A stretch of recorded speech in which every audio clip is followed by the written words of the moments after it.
161 chapters, so it's pretty extensive. And is it just solely about Abraham? Yeah. I'm only, through chapter 90 at the moment, but like his whole, so far it's, his entire life story, much more details than we get in the canon, much more. And does it start with him talking about his father, Tierra? Is it Tierra? Who was a priest making Tara. these... Tara, that's right. Making these idols. Is it? Does he describe one of these idols falling down and he's sort of laughing because it can't stand up? Well, he destroyed them all. He destroyed all of his father's idols.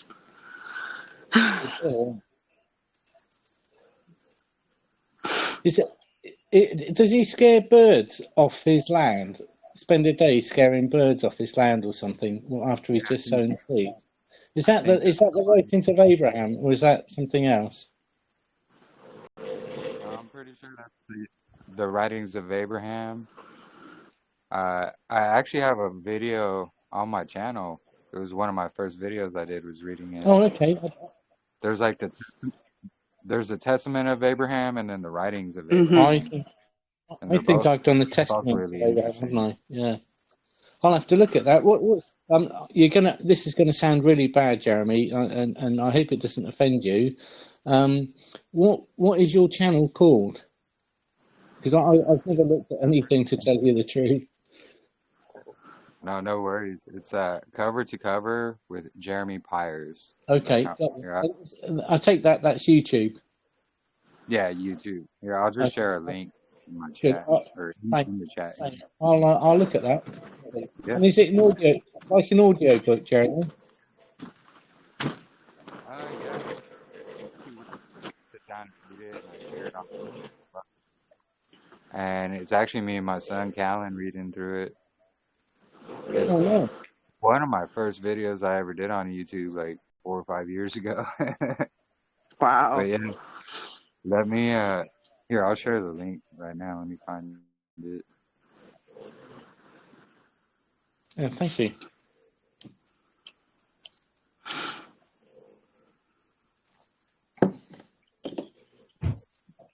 Shabbat Shalom, everybody. Shabbat Shalom. Just signed in now. Sorry, I'm a little late. We were just finishing up lunch. You're good. How was your Passover, Katrina? Good. Much better than last year. Last year, I went to a congregation. I felt, well, I like to go into their Sukkot, so I'll go to their Passover, and unfortunately, it was all Jewish Seder. Yeah. So I know now to make sure to ask if they're going to be Judaizing the whole thing before I, take the trips. Yeah. Yep. I know what you mean. We did our first... Sorry. No, go ahead. No, you go ahead. No, I was just pretty much just saying, yeah, but I mean, you live and you learn, and we just did our intimate, just me and the kids, and they were fully doing and working with everything, They loved making the unleavened bread. Loved it. And yeah, it was just more of an intimate thing, watching Passover shows, kids movies, yeah, that kind of thing, and just reading the book. And we got these little finger puppets of the plagues, so awesome. Yeah, so it made the book kind of come to life. Yeah. Praise Yahweh. Sweet. Awesome. Yeah. I can remember when we went to our first Sukkot meeting. It was in Wales, and it was on a cliff, well, basically on the top of a cliff. And straight away you realised that perhaps this was a bit Jewish, but you kind of went with it anyway, trying to sort of get involved the best you can.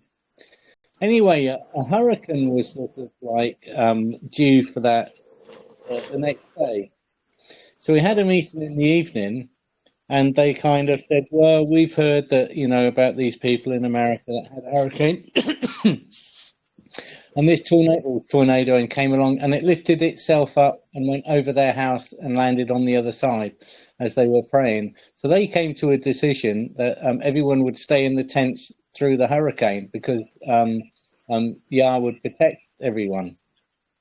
Well, of course, no one's got a word from the Lord. No one's got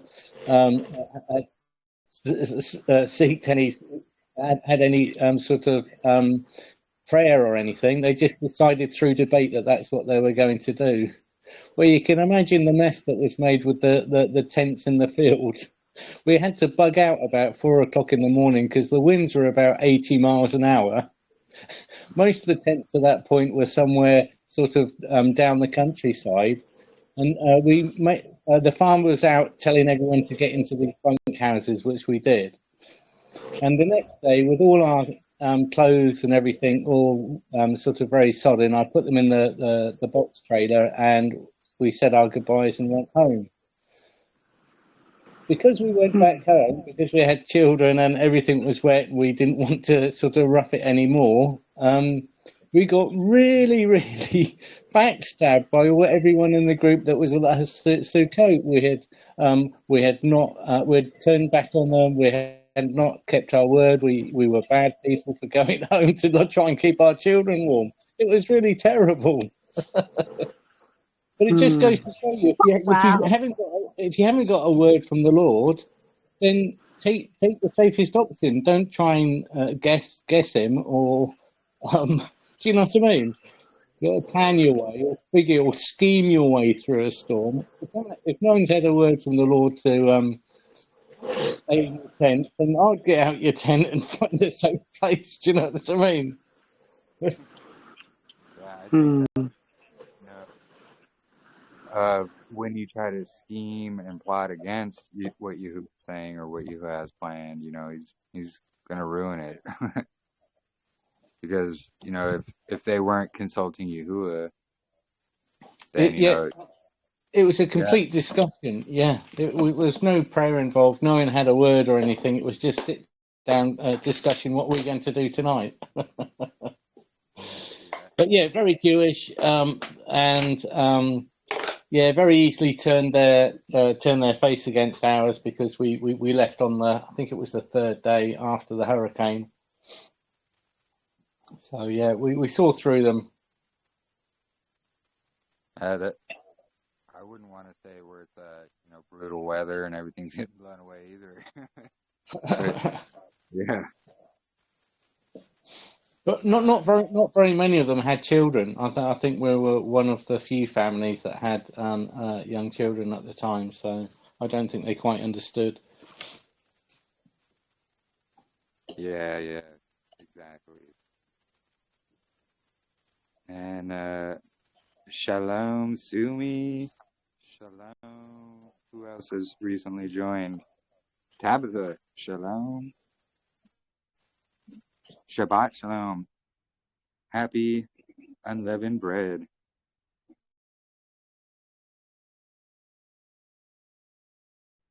But yeah, I think that story, because we just had Rebecca's story and her family, showing Yahuwah's protection, and they had a tornado go right in front of them, and they were blessed and protected. And then we have the other side of the spectrum where they're not taking Yahuwah into consideration with anything, and everything just gets wrecked.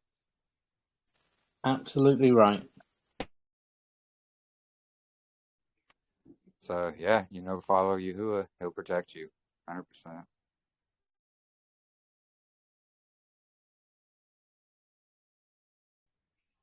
Your phone battery's about to die. Yes, I'll be keeping you guys all in my prayers, and pray that you can get power restored over there.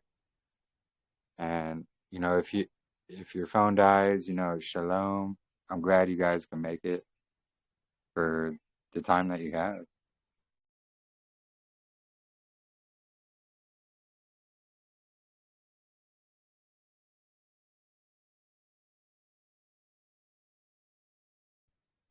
Yeah. So all praise to the Most High, praise Him for this fellowship and this group. We're all very like-minded. It's really amazing. Super awesome.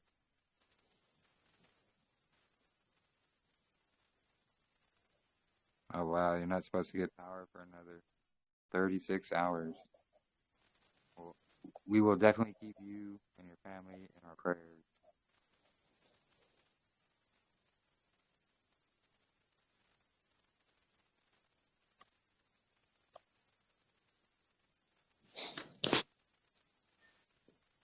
Yeah, it was a wild evening for a lot of people. All I could think was the first Passover, the Last Supper, how Judas came and Satan got in him. And then Peter had a terrible few days after. Yeah, yeah.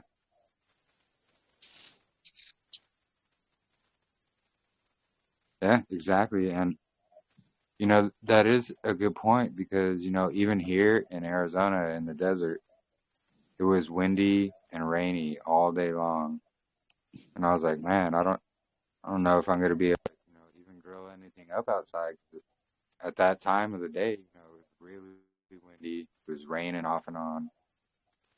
And then, just a few hours, I'd say probably about 30 in the afternoon here, everything started to clear up. And there was like just, a break in the clouds right over, and the sun was peeking through and everything. The wind stopped. I was like, wow, praise Yah. And then heard, all over, people were having storms, and we saw Michael, he had snow going on there. A lot of stuff was happening, on Passover, but, he protected all of us, and he allowed us all to be able to observe it. And praise Yah.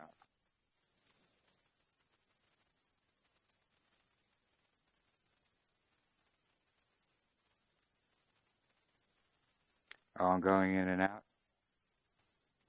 Sorry. I don't understand because this is how Telegram does it to me. You know, when I try to speak on here, it's always going in and out, and I lose signal. And it really mostly only does it when I'm on Telegram. Like it'll happen every now and then, like if I'm on a phone call, like through Messenger or something. It'll drop every now and then. But here on Telegram, when I'm trying to speak, it's always constantly dropping, and I don't know why, honestly. All I can think of is the enemy trying to hide Yahuwah's truth. I just pray against it. Last bit was better. Awesome.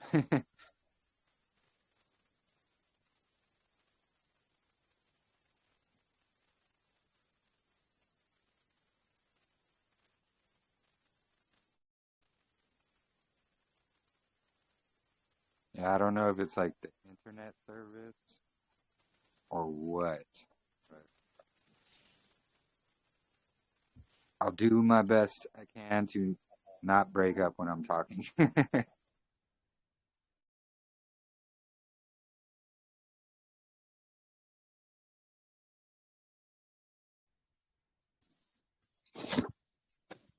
Yeah, my internet today went out too.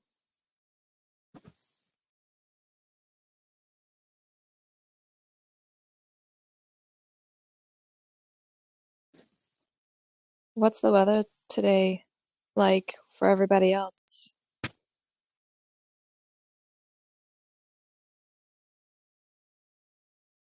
I want to say this about yesterday. We had a friend that Stephen and I have been to feast with before, and well, we met. Everybody here has met at a feast The Father brought us together at a particular feast. And we've been together at feast time before, but we had a friend, Ken, not Ken that's on, but another Ken that came yesterday just for a few hours, and he took a look out there at I mean, I was there, right? He's in his 80s. He's just really precious. And he looked and he told the rain to stop and not come back until after 4 o'clock or until 4 o'clock. And he stayed here for several hours and we talked and we had some really sweet fellowship. And, Amanda was making, we made together some of these unleavened bread things and just really enjoyed the time. And I was out in my tent, and right about 4 o'clock, it just started raining good. But pretty interesting. And then it didn't stop until around sunset, and it was still raining, so Sean wasn't able to do the grilling. He did it inside the tent outside, and it still smells like smoke out there in the tent. It's just really precious being in fellowship with Yah's people. And then Jennifer came in early this morning, and we had some really sweet time with her as well. They're probably in there. I'm out in my tent, in the tent I'm staying in right now, just kind of resting, because we did the watching out, the watching. Some people made it all the night with other people, and other people didn't. But it was really neat so far. Today it's beautiful. Right now, anyway, sun's out and everything here. Praise YAHUAH. Yeah, I tried to stay up late as well, but that lamb got to me. I mean, I fell asleep. My son was out too, but yeah, we enjoyed it. It was really awesome. My son Callan, he was singing songs to YAHUAH. He was just coming up with them on his own. I shared a little video clip of it. But yeah, no, it was awesome.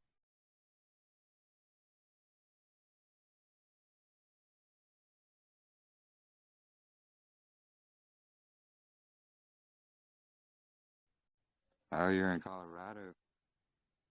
Ashley, pretty, it's blurring out there. Is that like snow and rain? Yes, snow.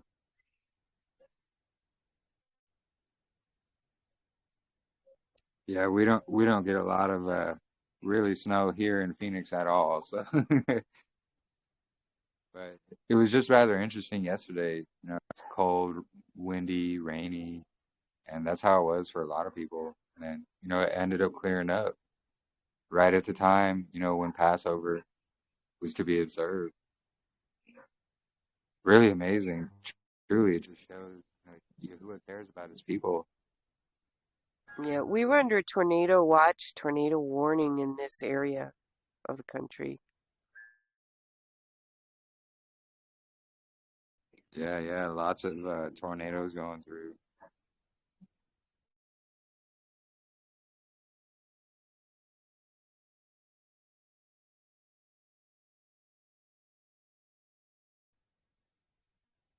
Yeah, lots of snow.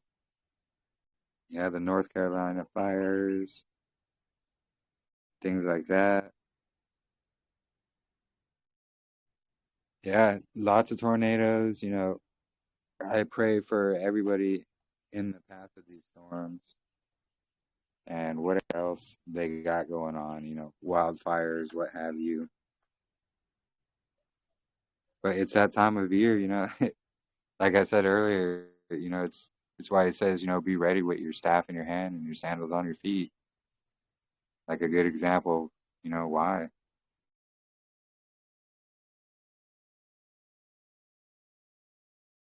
Would anyone mind if I read Jeremiah 38:8 from the Septuagint? Yeah, But go ahead. Jermaine posted this online or mentioned it online to me today, and it's something that I've overread. It's certainly not in the King James version, but if I try and find it, I'll. It's here we go.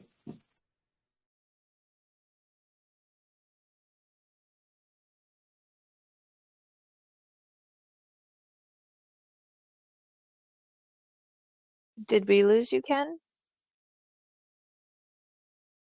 Yeah, I was just wondering that.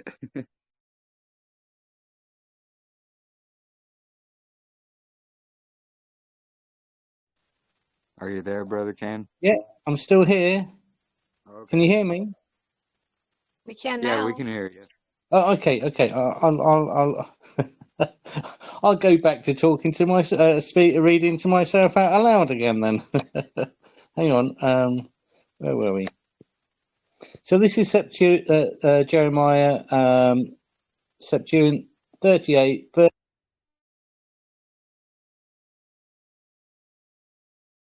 Oh, it cut out again there, brother.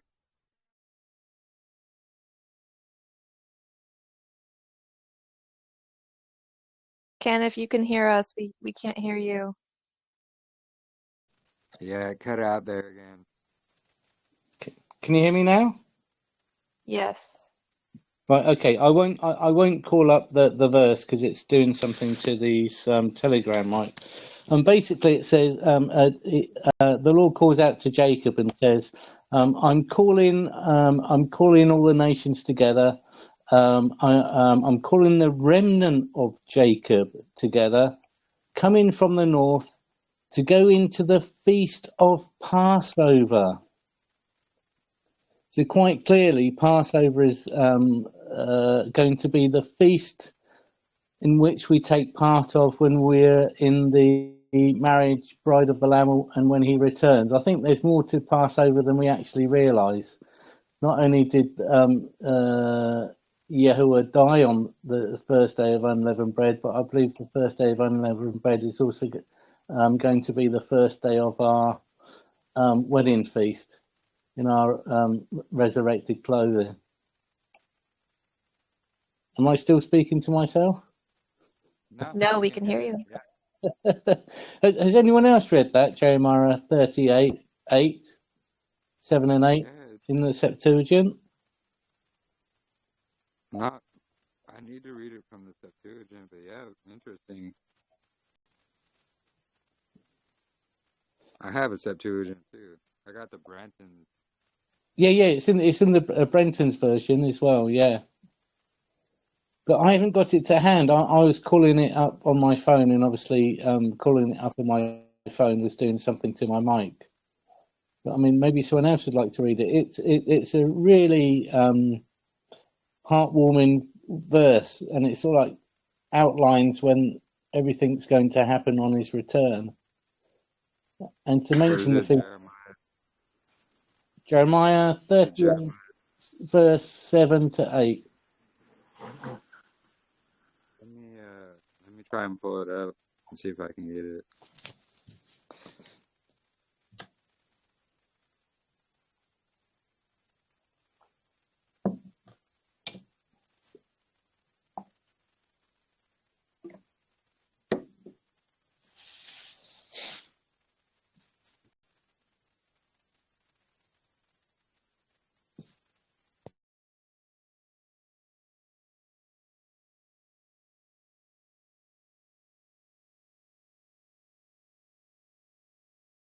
You said verse 7 through 8.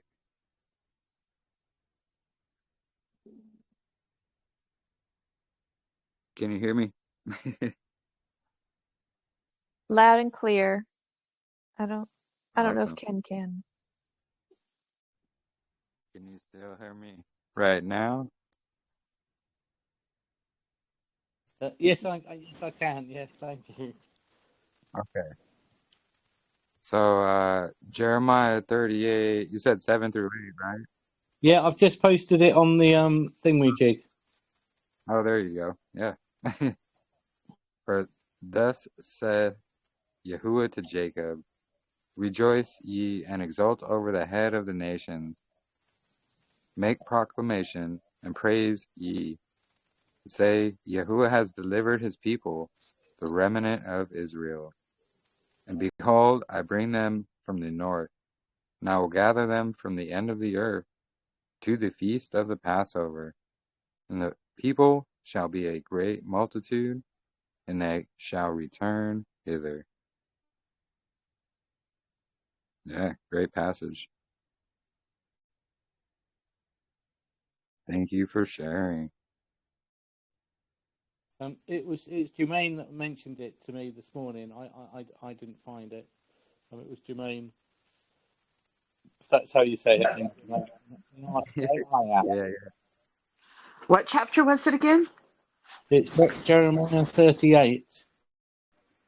38. In fact, Okay. verse 1 through to verse 7 and 8 is a good read. It's just the 7 and 8 kind of get to the point.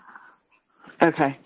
I just recently were blessed with a copy of Brenton's Septuagint, and I'm still trying to figure it out because there's no page numbers and there's no table of context where the different books start, and I'm just like, how do I find anything?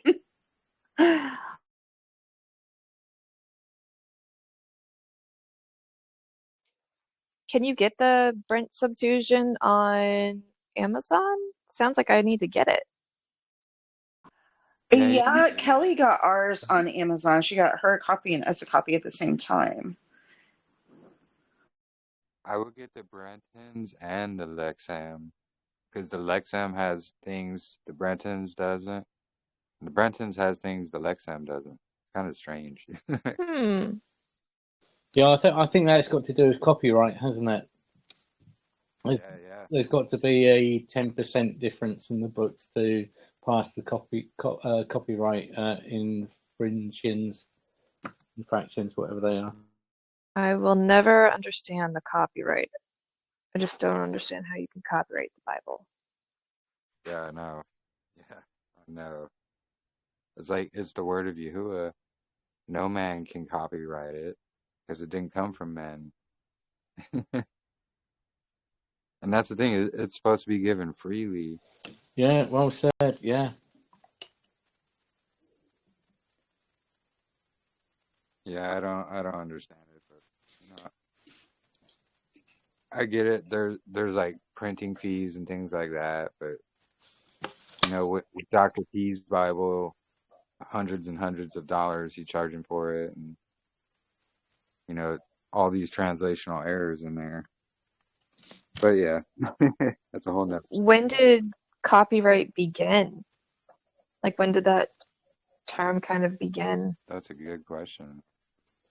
Probably the same time that the Rothschilds put the Oxford University Press Publishing System together.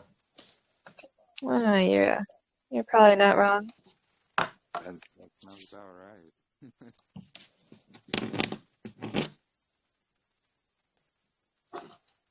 Sorry, that was a bit sort of, yeah, quite true. True.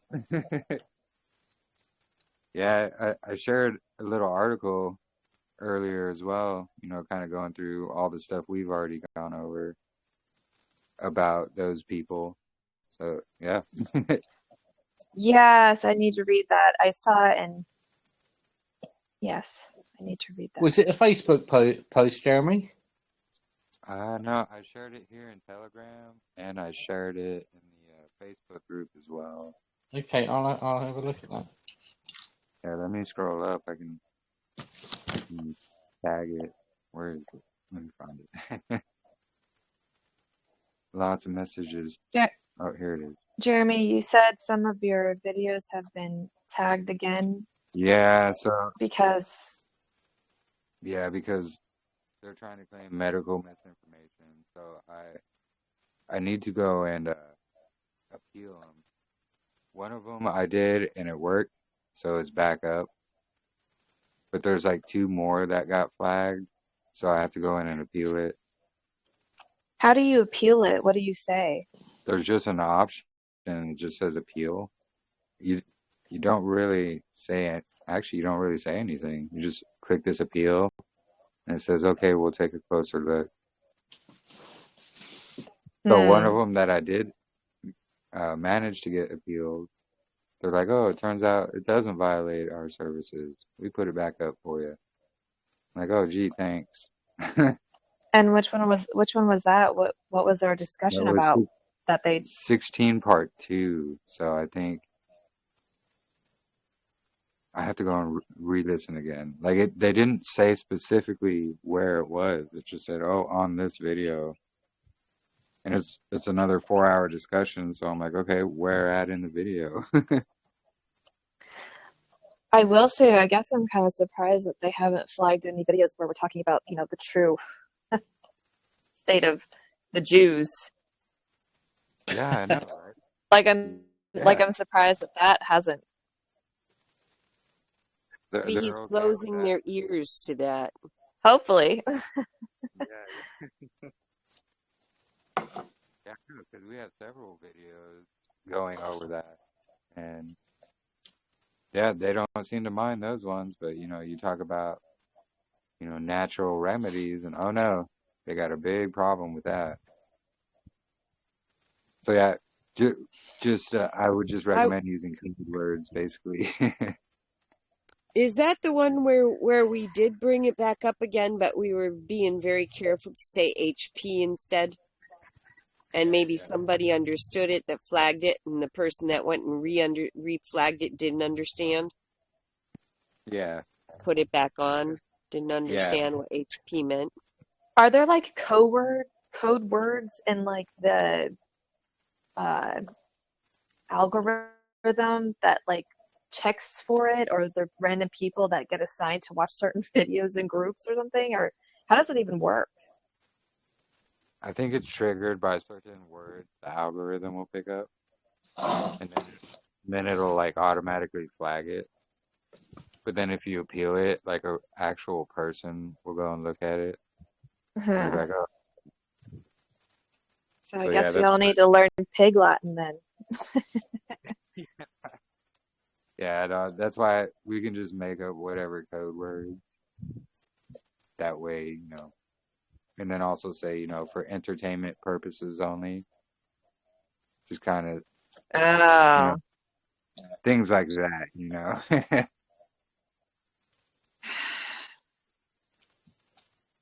When we were younger, we this is my friends and I, when we heard about that there was AI that could listen to words that were spoken over the phone. In fact, it wasn't AI. We used to think it was people. We used to talk to each other and drop in the word Queen, bomb, Buckingham Palace. Queen, bomb, Buckingham Palace, hoping that the police would come screaming down the road and stop outside our houses, but it never happened. Oh my gosh. But you are on a list somewhere. Yeah, probably. I know. I used to live in China. I was there for nearly 10 years, and I know they had a complex there. They had 20,000 staff, and they were supposed to be monitoring internet activity. So I don't know whether it's people and AI, or just AI that do this sort of thing. I'm sure the AI would flag something, and then the people would check it out. That's probably the way that I would manage it if I was running that sort of operation.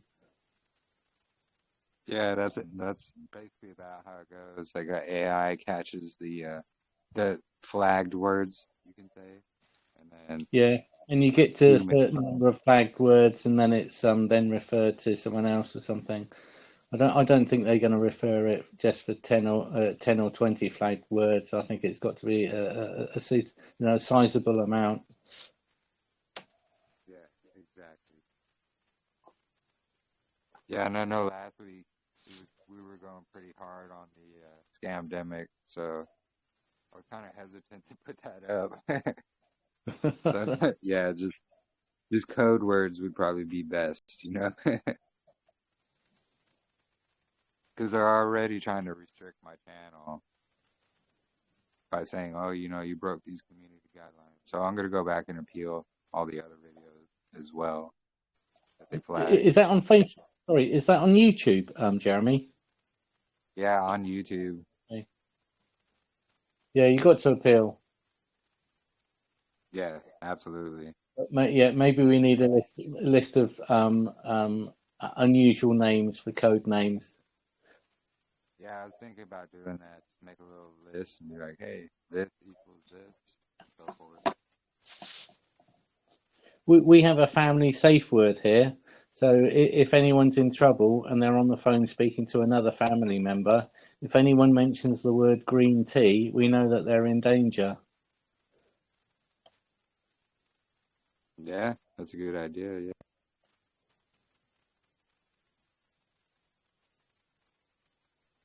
Man, lots of pictures of everyone's flatbread here. Marissa's flatbread. Or unleavened bread, sorry. Jalapenos. Looks really delicious there. You're making me hungry again. Yeah, scamdemic, 100%, for sure.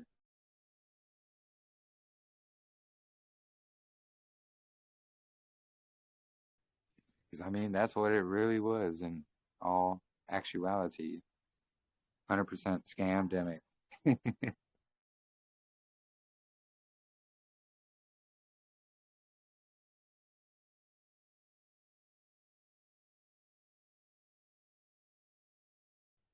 And hey, shalom, Sister Jermaine and Brother Greg.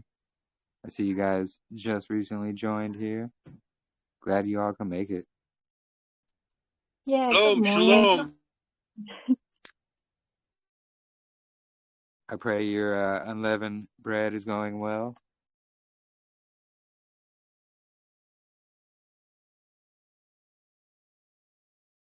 Yeah, Yes, great. mine is. Awesome. It was great seeing everybody's pictures and everything.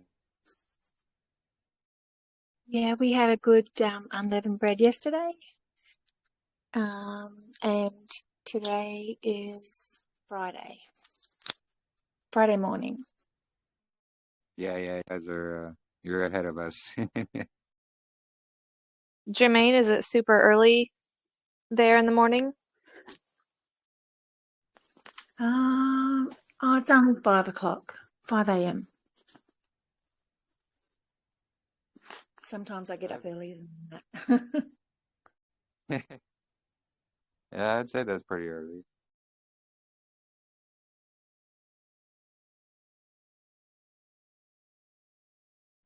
I remember waking up at 4 or 5 a.m. to do my construction jobs back in the day.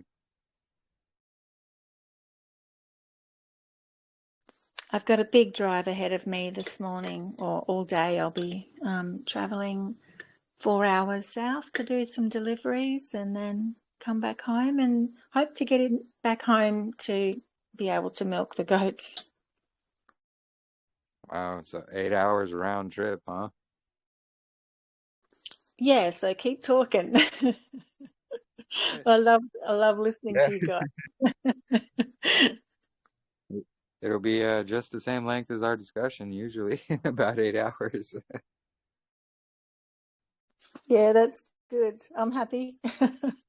I'll probably be able to, when I'm in the car, I can talk, but because it's connected to the Bluetooth in the car, so it'll be easier for me to talk if I feel the need. Yeah, awesome.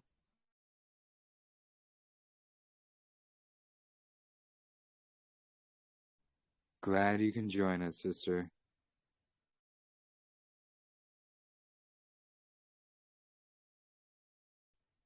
So yeah, does anybody have anything they would like to talk about, or do we have any other praise reports, or you know, I don't really have anything specific, planned to go over. I was like we've been doing, just talking about Passover and unleavened bread. I guess I kind of had a question. Yeah. So unleavened bread is 7 days. And I was looking at Sukkot. Why is Sukkot 8 days and not 7 days? I think it was Abraham that added the 8th day because he enjoyed it so much that he added a 8th day. I think that's in Jubilees as well. Okay, I'll have to look at that. If you look at the calendar and look at the days in which the feasts start, they're all on the 15th, and as you know, that's an important number in Hebrew. If you take the instructions that the priests have to do in Leviticus for unleavened bread specifically, they say if you know how to do the feast for unleavened bread, then you would know how to do the feast for Sukkot. So we already know that it's a mirror image of what happens on unleavened bread, of the same sort of priestly sacrifices and sort of method for Sukkot as well. If you look at unleavened bread, on the 10th day before unleavened bread, you're to select a lamb, and on the 10th day before Sukkot, you're to is the Day of Atonement. So again, there's this sort of mirror thing happening with the festival. Now, at the front end of unleavened bread, you've got the Passover, and on the back end of Sukkot, you've got the 8th day. So again, there's a sort of an additional part to each festival. One at the beginning, at the beginning of the year, one at the end of the year. If that makes any sense. Yeah. No, it makes a whole lot of sense because Passover, the first festival of the year, and then which is why Passover is added at the beginning, and then Sukkot, yeah, the 8th day was added at the end because it's the last festival of the year. I didn't think about that before. Thank you. And also, if you look at when they are exactly 6 months apart, so one starts just into the new season, and the other one starts just into the new season. Thank you, Ken.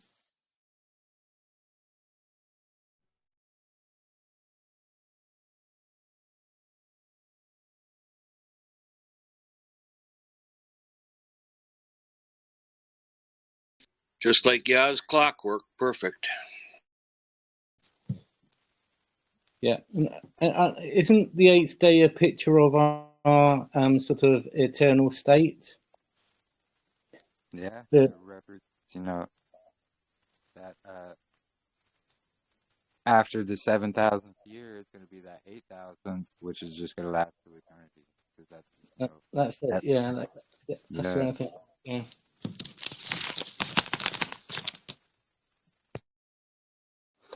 Shalom.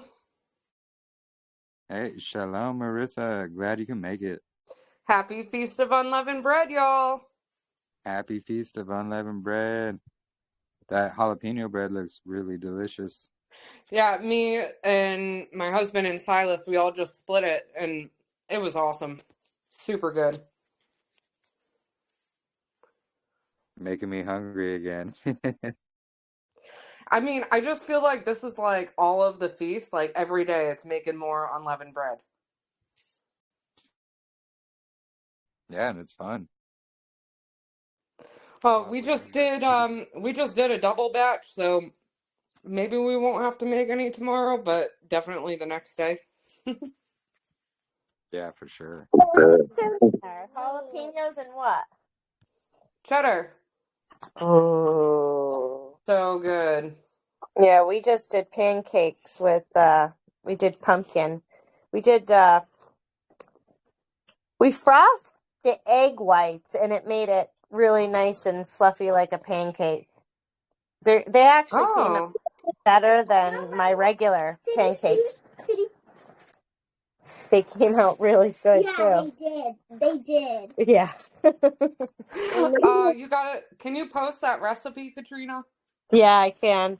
I kind of like didn't go like line for line. I kind of messed it up because I was gonna do a double batch, and then I accidentally added more milk than what I needed to. So then I had to add more flour. So I could post the recipe, but it definitely works no matter what way you do it. And I did actually use goat milk. I didn't have any regular milk, so I made goat milk powder, and then it actually tasted really good with the goat milk. Sounds really good. Hey, I saw like so many more people answered that poll. That is awesome. Yeah, Oh, praise God. good. Yeah, so yeah, for those who don't know, we have a poll there in the chat, but it's about Sukkot, and we're just trying to gather who all is interested, and seems a lot of people are interested. So yeah, awesome.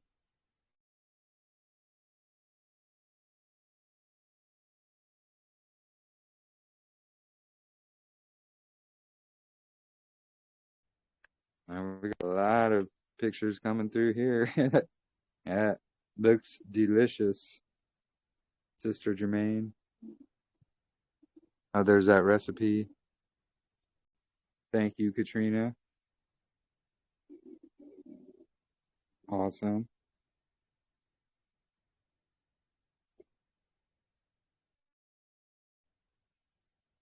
Oh,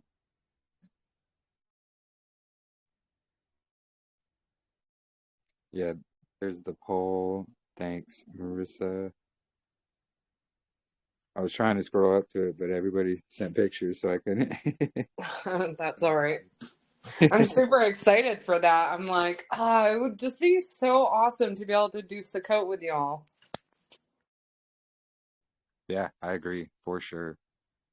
Yeah, and I guess it could be like RVs and tents. No, I mean, what are we thinking? Like doing it at a. Well, I just put like to have those options just to see like how people would want to camp, because then that would determine the location that we do Sukkot at. Can I interject something?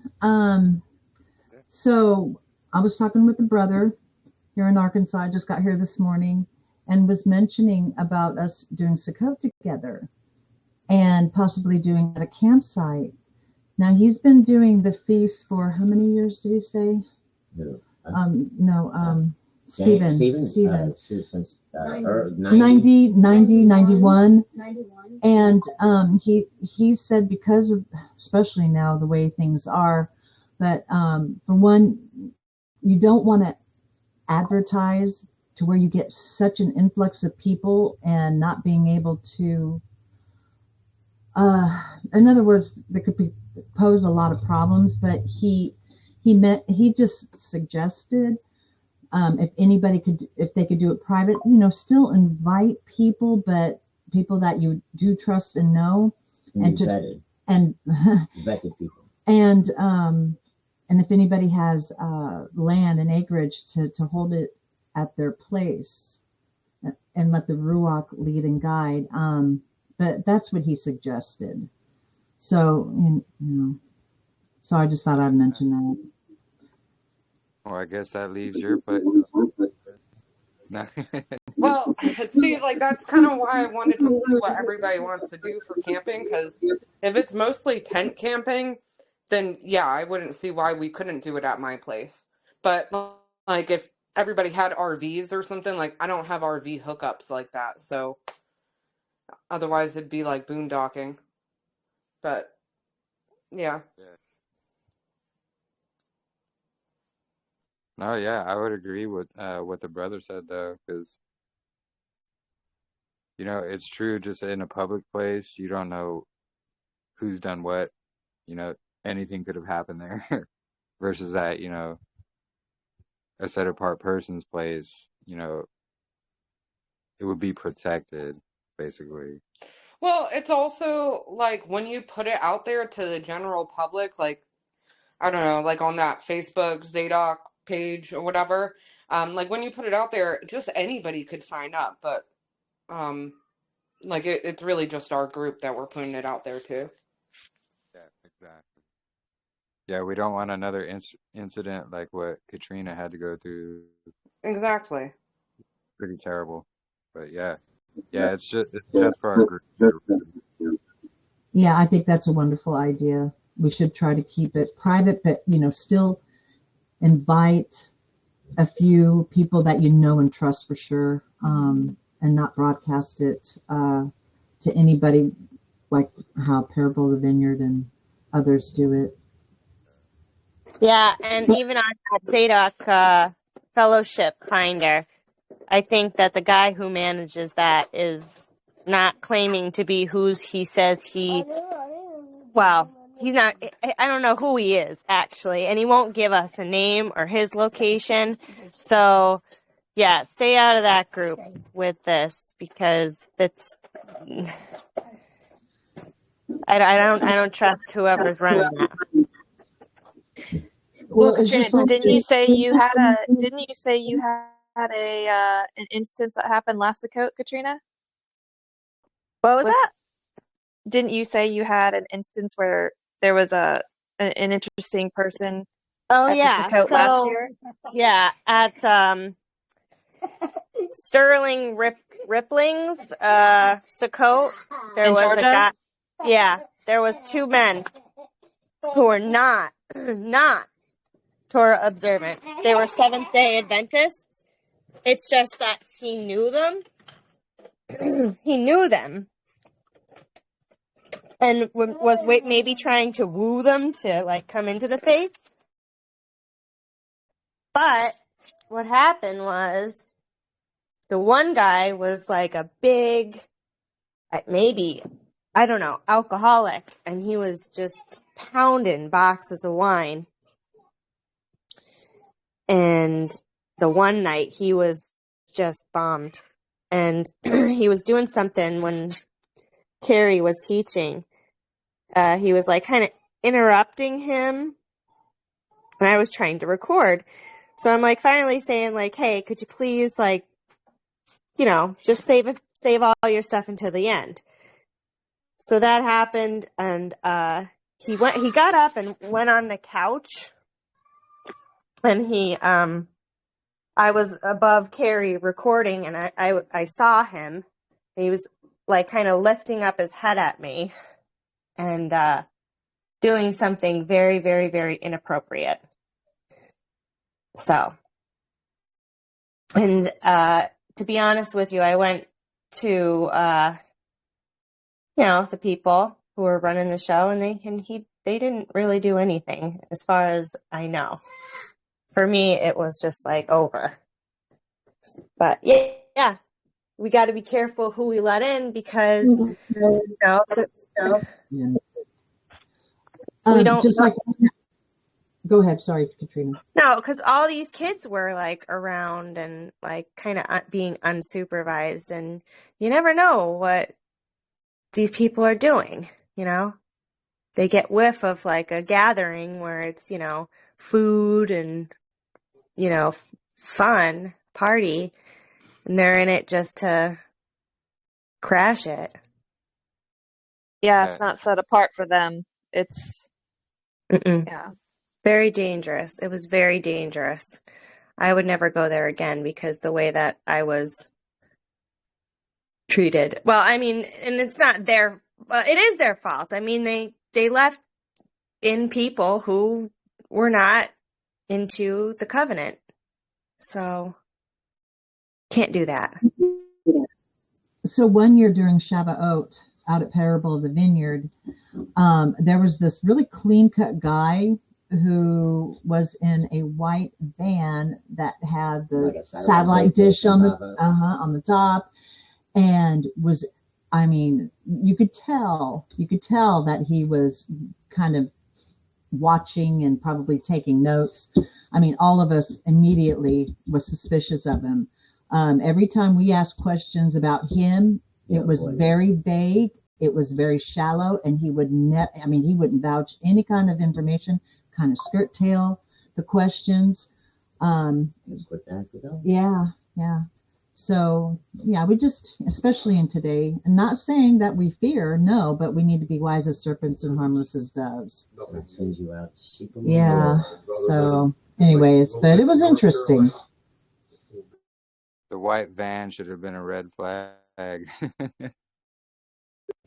Oh, it was, especially with the satellite dish on top of it. And just the way he was dressed, the way he acted. Yeah, we knew he was taking notes and probably, doing, anyway. Yeah, and that just shows, lack of... Oh, Sean said that, and Amanda said they saw him recording with his phone and taking pictures. Yeah, they're recording that where they had the meetings where they were doing like their meetings and their fellowship area under that tent. Yes, the main tent, yeah. And he was off to the side recording them. Yep. Yeah. And walking around them, and every time somebody would ask a question, he'd walk away and wouldn't even really answer it. Just kind of avoid it, but he would ask his own question. Oh, sure. Yep. And that's suspicious behavior. Oh, yeah, for sure. Wow. Yeah. Wow.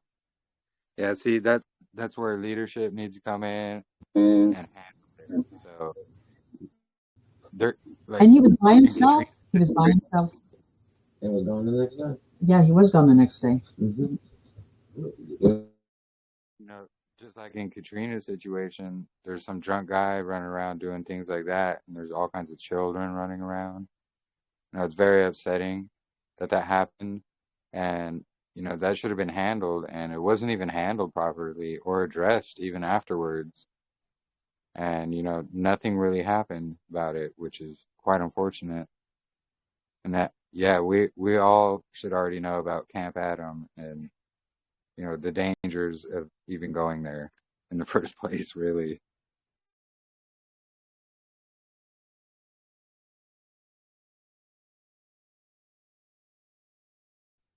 But yeah, our Sukkot, we're wanting to do it, just our group here.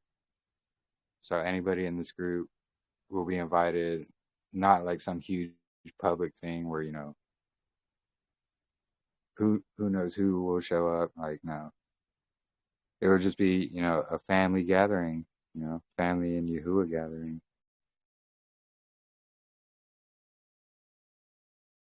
Does anyone have any scripture that they would like to read or Yeah. kind of go over for today?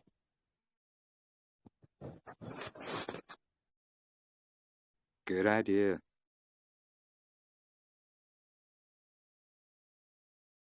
We can read some verses, speaking about unleavened bread. We can read Sean, oops, sorry. Oh, go ahead. It's just hard to hear you a little bit, Jeremy. I'm sorry if I cut you off. No worries. Go ahead. Sean actually wants to share something. What was it? The Wisdom of Solomon. He's trying to find it. He read it earlier this morning. I was like, wow, yeah, that's powerful. Wisdom of Solomon. You have to do it loud. Yeah, so we're going to do chapter 18, and we're going to start at chapter 4, verse 14, and we're going to go to the end. And remember, right before the seventh seal and all that pops off, there's a space of silence in heaven for 30 minutes or so. All right. Can you guys hear okay? Yeah, I can hear. Yeah. Okay. All right. All right. So starting at verse 14 in chapter 18. For while all things were quiet silence, and that night was in the midst of her swift course, your almighty word leapt down from heaven out of your royal throne, as a fierce man of war, into the midst of a land of destruction, and brought your unfeigned commandment as a sharp sword, and standing up filled all things with death, and it touched the heaven, but it stood upon the earth. And then suddenly visions of horrible dreams troubled them sore, and terrors came upon them unlooked for. And one thrown here and another there, half dead, showed the cause of his death. For the dreams that troubled them did foreshow this, lest they should perish and not know why they were afflicted.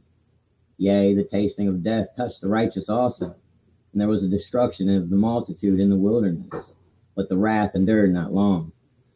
For then the blameless man made haste and stood before them to defend them, and bringing a shield of his proper ministry, even prayer and the propitiation of incense, set himself against the wrath, and so brought the calamity to an end, declaring that he was your servant. So he overcame the destroyer, not with strength of body or force of arms, but with a word subdued him that punished, alleging the oaths and covenants made with the fathers. For when the dead were now fallen down by heaps one upon another, standing between them, he stayed the wrath, and parted the way to the living. For in the long garment was the whole world, and in the 4 rows of the stones was the glory of the fathers graven, and your majesty upon the diadem of his head. Unto these the destroyer gave place, and was afraid of them. For it was enough that they only tasted of the wrath. And that was a little bit of talking about the original Exodus, and of course, bringing a little bit of the final Exodus. Yeah. You know, Wisdom of Solomon is also speaking, chapter 7, speaking about how the sun is what determines the calendar as well. That's one of the verses I use, actually. It's pretty awesome. Now, the Wisdom of Solomon isn't in the original 66 books, right? Or the 66 book canon. Yeah, they removed it for, clear reasons. Just like they always do, they remove books that reveal more about either the calendar, Messiah, or, things that will debunk their moon sightings. Right.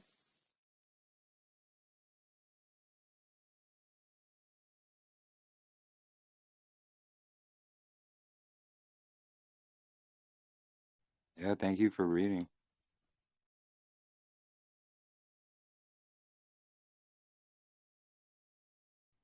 Does anybody else have any scriptures they would like to read or go over?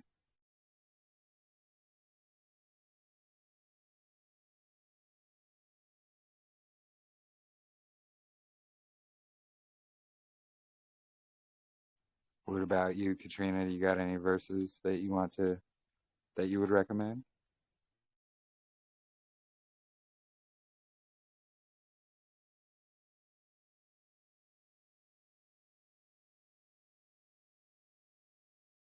Okay, it's a little loud here, but I really like what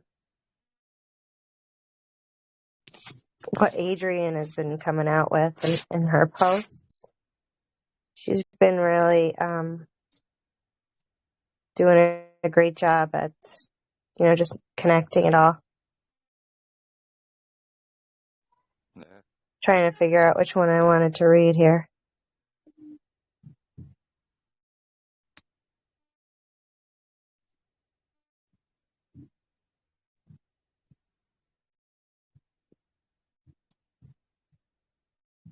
Oh, this one was a good one. The Garden, day 14, month 1. Time to stand and watch. And the watchman we called, maybe she's meant to say, as the watchmen we are called to be. Just as the children of Yasharel left in haste and traveled all night out of Egypt, we're told to stay awake as our deliverance is at hand. The right hand, to be exact. Then YAHUAH came with them to a place called Gethsemane, olive press. And he told his disciples, sit here while I go over there and pray. And that's Mark 14 and Luke 22. And taking him with Peter and the 2 sons of Zebedee, James and John, he began to be grieved and greatly distressed. Then he said to them, my soul is deeply grieved, so that I am almost dying of sorrow. Stay here and stay awake and keep watch with me. And after going a little farther, he fell face down and prayed, saying, My Father, if it is possible, that is consistent with your will, let this cup pass from me. Not as I will, but as you will. And he came to the disciples and found them sleeping, and said to Peter, So you men could not stay awake and keep watch with me for 1 hour. Keep actively watching and praying, that you may not come into temptation. The spirit is willing, but the body is weak. He went away the second time and prayed and said, My Father, if this cannot pass away unless I drink it. That's the key. She has a key there. Your will be done. Again, he came forth, found them sleeping, for their eyes were heavy. So, leaving them again, he went away and prayed for the third time, saying the same words once more. Then he returned to the disciples and said to them, Are you still sleeping and resting? Listen, the hour of my sacrifice is at hand, and the Son of Man is being betrayed into the hands of the sinners, whose way and nature is opposed to Yah. Get up, let us go. Look, my betrayer is near. And she has like key figures. Yahusha asked the Father to let the cup pass from him, that he may not have to drink. Have you ever wondered why we have bitter herbs at Passover? It's for the guilty woman, the bitter water, the unfaithful wife. Did you know Yahusha was bought as the price of the woman? Yes, 30 silver pieces. Unlike Joseph, who was purchased at the male price of 20 silver pieces. That was awesome. And then, That is awesome. yeah.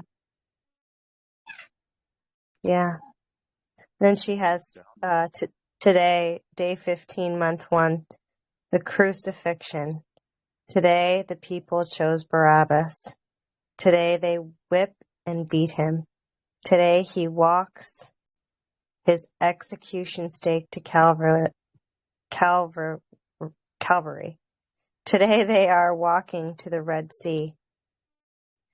Today they feel freedom, not knowing the ultimate deliverance is still coming. Today, day 15th of month 1, day 1 of unleavened bread. The firstborns are his, and our deliverance is coming.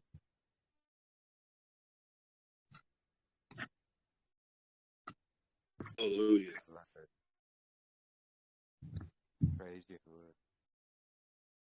Mhm.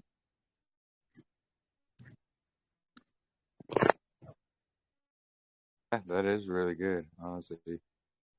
Mm.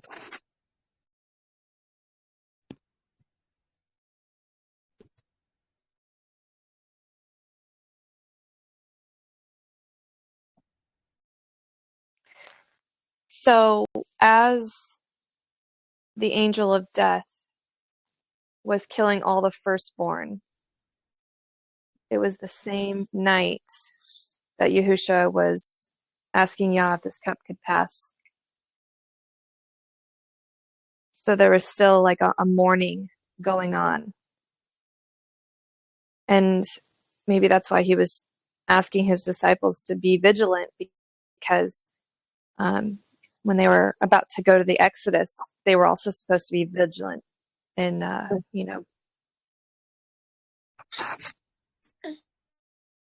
Exactly.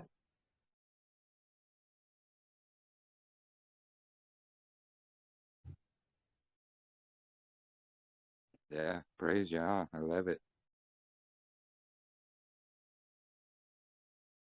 I was just trying to look up something I had put together. I can't seem to find it. But basically something about, Passover and unleavened bread. Let me see if I can continue to find it.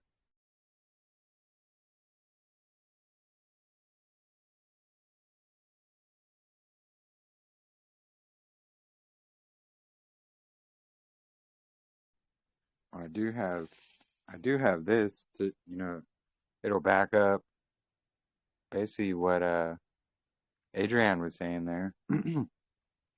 But Messiah, he died on the 15th before sunset, and this is going to equal night 1 of 3. And then the 16th day, which is day 1 of 3, and then we have the night of the 16th, which is night 2 of 3. And then we have the 17th, which is day 2 of 3, and then the night of the 17th, which is night 3 of 3,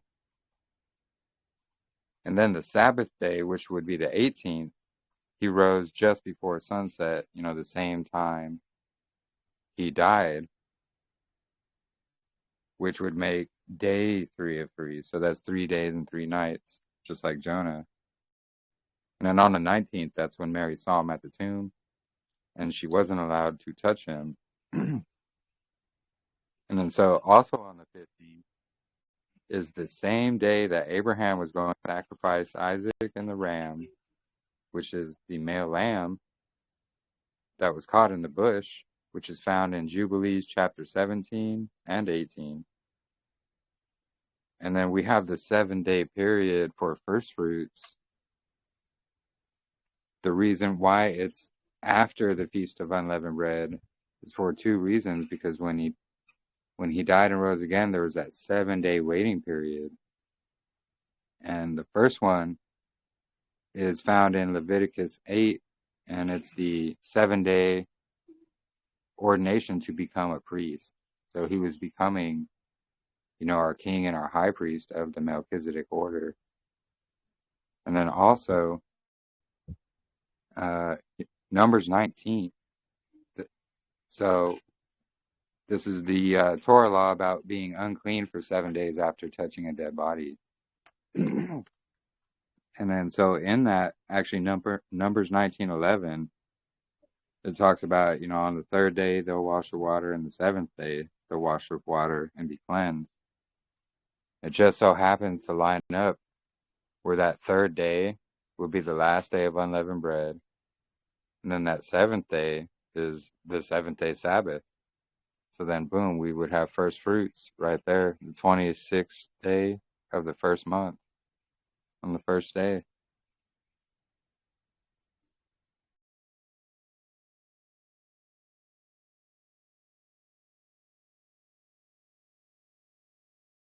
Was everybody able to hear me okay?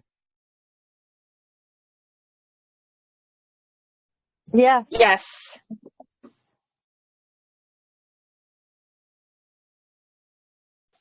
Yeah, I love all the connections with the numbers. That definitely shows that he's on time all the time. Yeah. It's got meaning and purpose. Absolutely. It's so amazing how it works too. And it's all on his timing. It's things which no man can control. So it's clearly from him.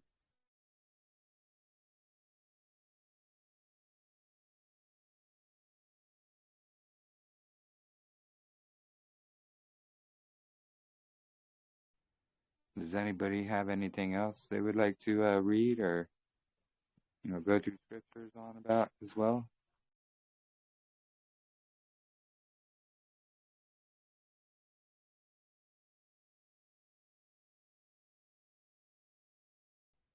Oh, is that what you just read there, Katrina?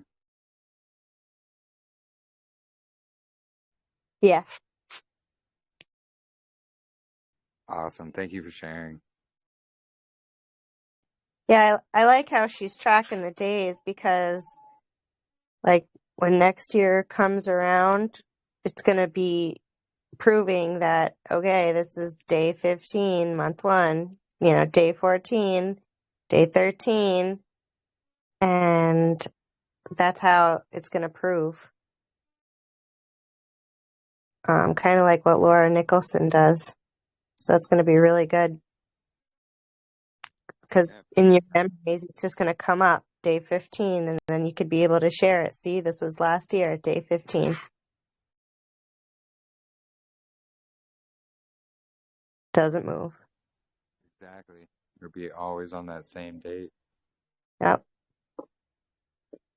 Yeah. So if anyone wants to do that as well, you'll be able to pull up your memories, and then boom, you'll see that it doesn't change.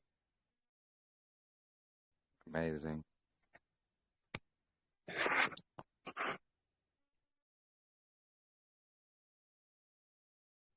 Does anybody know what the symbols were for the plagues? Because I remember doing a teaching like a long time ago, probably like in the beginning of my walk, of what like the plagues symbolized. I know that the blood, the turning the river to blood, was like a symbol of the blood that was shed of the Hebrew children, and that was the first plague that happened. Was the blood being, or sorry, the water being turned into blood, signifying the children that were cast into the river. Yeah, and I know each other plague was somehow represented an Egyptian god, basically. So like it was YAHUAH spitting in the face of their lowercase gods as well. Because they had like a god over each one of those things, like the frogs and the flies and things like that. So YAHUAH was showing like, hey, they don't have power over anything. I do.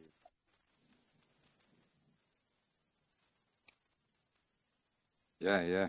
Ashley's got the number too. I think that's what I remember here, and yeah, that they resembled gods. Yeah, okay. Thank you.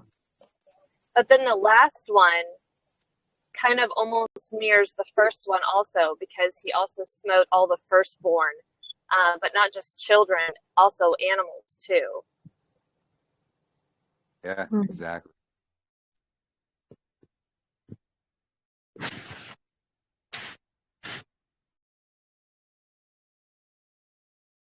Yeah, because they slaughtered the Israelites, so it was just YAHUAH, like returning the favor, basically.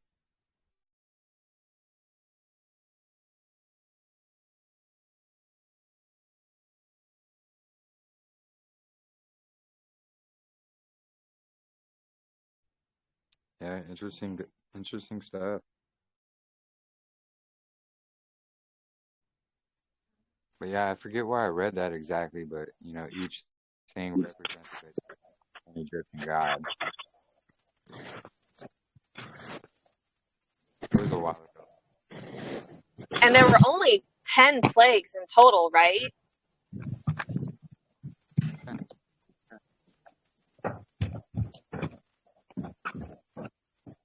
Yeah, I should share a little picture in the chat there. Thank you.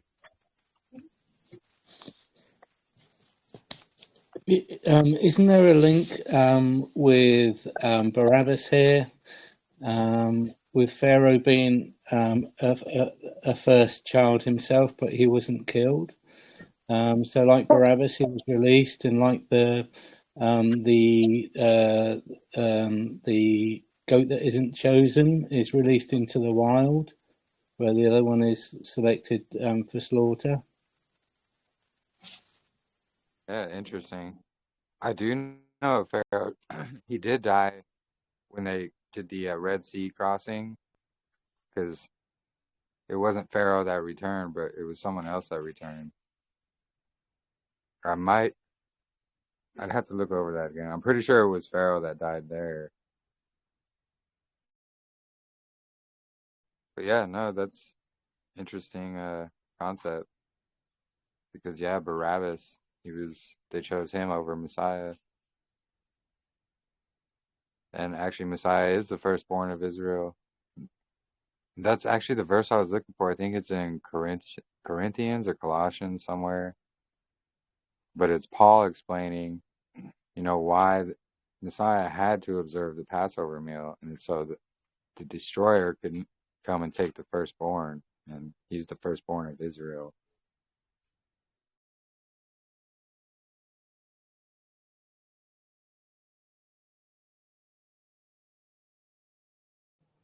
Well, and that Yeah, kind of gives you an indication too of kind of like, Messiah being referred to as the second Adam, right? So Adam was basically like the firstborn of creation, and he's the one that brought sin into the world. Yahusha was, the firstborn of Israel, and he took sin out of the world. yeah, exactly. Now it's his blood that covers us for our sins. And both involving a tree. Yeah, yeah. Wow, I didn't even think about that.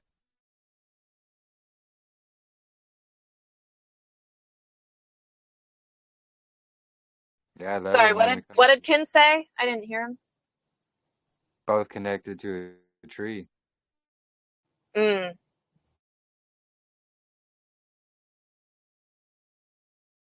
Yeah, wow. Pretty powerful stuff. And it just shows how, Yahuwah puts things together and makes it happen. Like exactly, precisely how he plans it.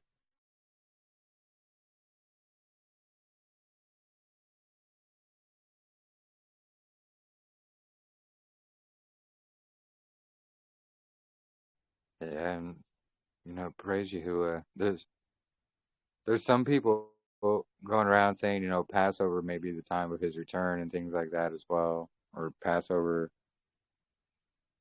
is, the signal time of that, which I don't know. What are your guys' thoughts? Because, I think it goes with, no man knows the day or the hour, but go ahead. For me, it's an appointed time. Everything's got to happen at an appointed time. And if you look at trumpets, I think from trumpets, and you count 3.5 Moedim or 3.5 seasons, you end up back at the time of Passover. Interesting. Yeah, I know trumpets is of significance as well, because We that. can. Oh, sorry.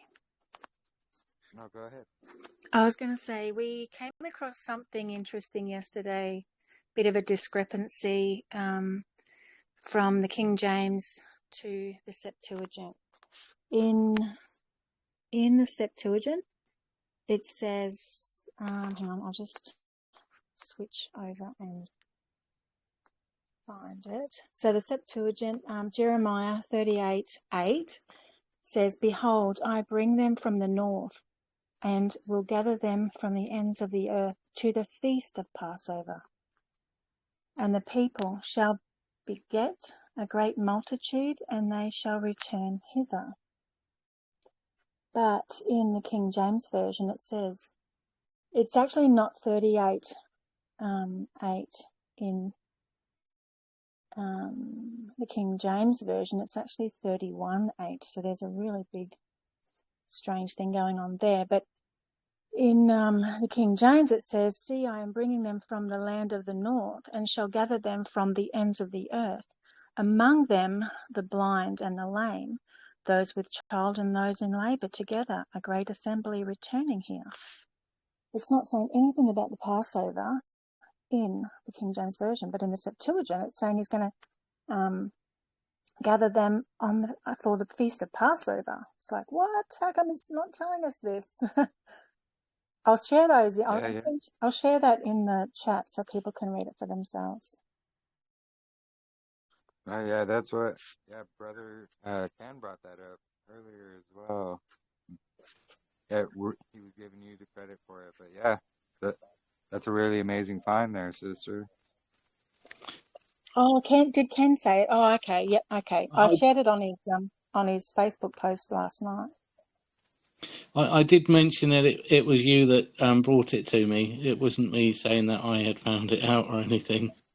Oh, yeah, no worries. I just didn't hear anyone say anything, so it must have been a bit. I might have been. I might not have even been here. Yeah, you Yeah, I hadn't think it come was on. just before. Okay, I'll just share it anyway. Yeah, thank you, Carrie.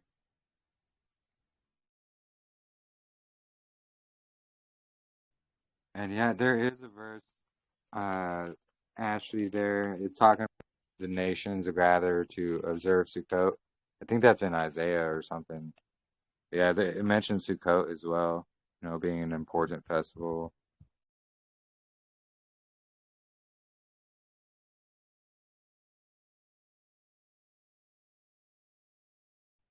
Yeah, pretty interesting how they removed Passover completely. But it's right there in the Septuagint. Which that would be quite a crucial bit of information. So for them to just leave that out is really sad. Yeah, truly. Again, it Because just kind the of shows length that of mainstream Christianity just doesn't want to acknowledge Yah's set apart times.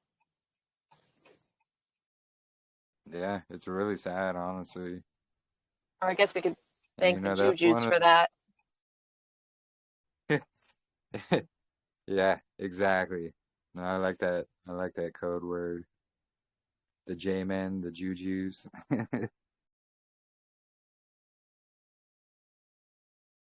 Apparently, the translation from the Hebrew to our English, that's where the switch was. The word lame.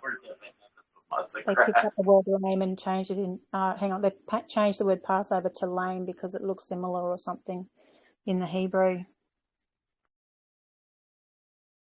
Yeah, and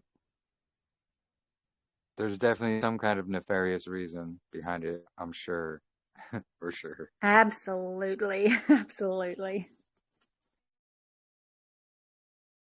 Yeah, we know how they work. The scribes of the Pharisees, and lying pens of the scribes.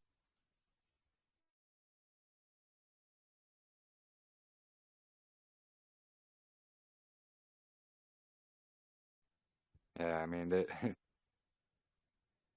it's clear when you go through the history, who's the one lying. And, it's the Pharisees and modern day Pharisees is exactly what it is.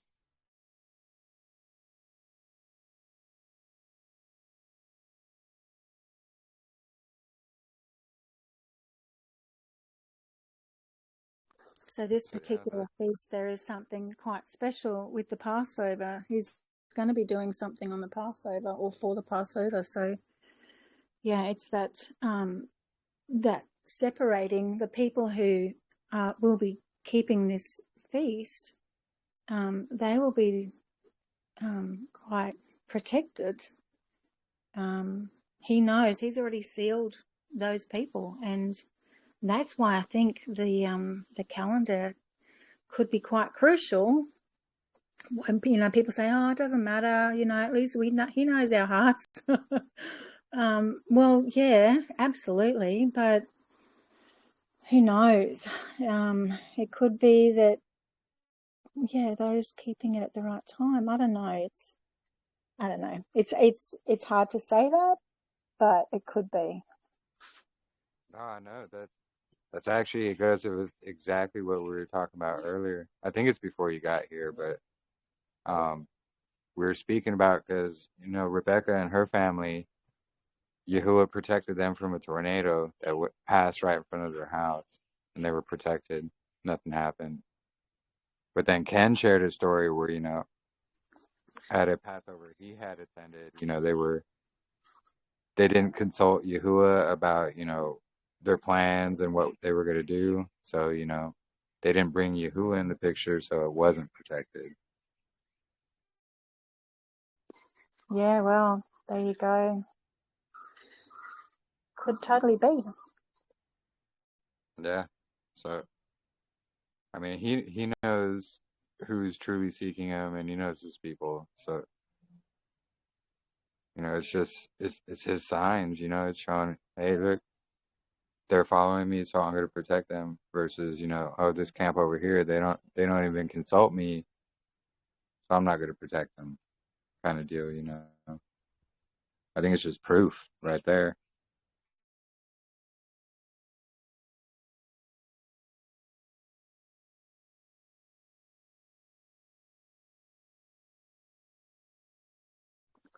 There'll certainly be a sealing. Oh yeah, for sure. And it's pretty amazing how all these things, happen on Passover too.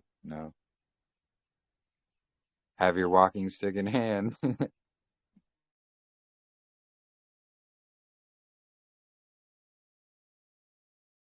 Yeah, like I told my kids that we're sleeping with our shoes on tonight. Shoes on your feet, car keys in the hand.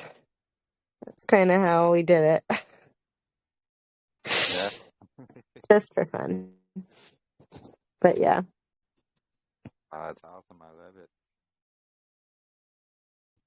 But it does say in scriptures, it does talk about a second Passover or a second gathering that's going to be greater than the first. Has that happened? That's a very good question. And will it happen just like it happened before on the Passover? Or I think Steve Mutria was talking about even happening on the second Passover. Interesting. Yeah, we were talking to my kids last night about, how Moses, every time he did one of, Yahuwah's many wonders, he had his rod in his hand as he was doing it. He was putting it in the water and, also turning it into a snake that devoured the other one that the magicians had also made. And, he was always holding that rod, though, whenever he was bringing about Yah's wrath, plagues, or miracles. Yeah. Yeah, that's the rod, I think Yahuwah blessed it when he was at the burning bush when he told him, toss it on the ground in front of me, and then it turned to a snake. So it was all Yahuwah right there. And yeah, that the staff, Moses was given the power to do these things by Yahuwah. And it But I just think that shows. gives a clear. Sorry. No, go ahead. I was telling my kids that, it gives a clear understanding that, we can't do anything on our own. This wasn't Moses doing it by himself. The staff represented Yah. Your rod and your staff, they comfort me. And yeah, because it proves that we need somebody else, especially him, to lean on for our strength. Yeah, absolutely. And it's the same staff he struck the rock with. But there he made the mistake of not giving credit to Yahuwah and took the credit for himself.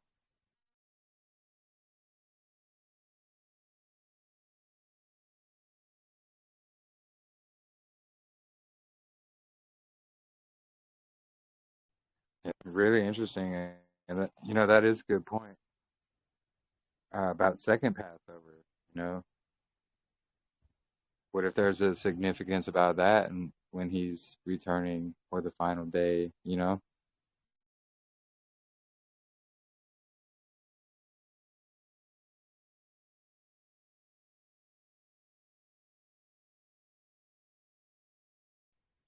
no worries, Sumi. I'm not sure when you left, but we always record it, so feel free to go back and listen. I always share them here in the Telegram chat as well, but I'll be posting them on YouTube. So yeah, no worries. You can always catch up.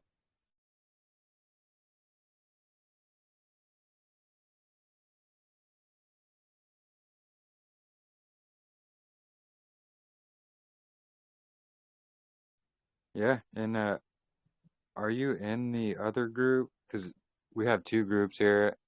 This one's where we do all the talking and gathering. The other one is mostly for, the PDFs and links and our videos as well, which I have them in separate groups, just so they don't get lost in, all the chatter.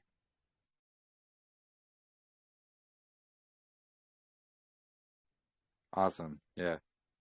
So yeah, there's different like sections. Like there's a PDF section, a link section, and a video section. The video section is gonna have like all of our discussions all the way back. You're usually trying to talk over the yeah, yeah. No worries. Some people do, but it's okay. No worries.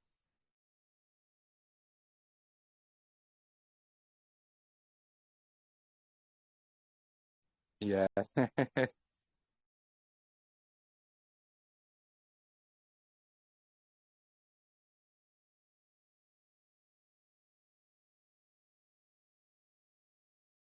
Yeah, so more about the Sukkot gathering, seems a lot of people are definitely interested. So we'll definitely, we'll take suggestions. But, Marissa did mention she has a really large property and, tent camping would be fine. And she's one of our main contributors here as well.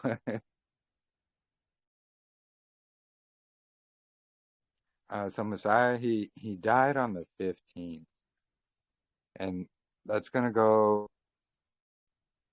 in Jubilees chapter 17 and 18, where he's speaking about how the Prince Mastema or Satan, he went to YAHUAH on the 12th, and then that's when YAHUAH went to Abraham and said, "Hey, go sacrifice your son."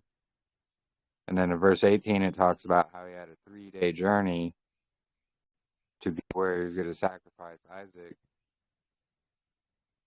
3 plus 12 is going to be 15. So on that 3-day journey, that's when he was going to sacrifice Isaac. That's when the ram, which is actually a male lamb, was caught in the bush as well, and it was sacrificed. So yeah, it goes pretty deep, honestly. Yeah, today is the 15th. Yes, correct.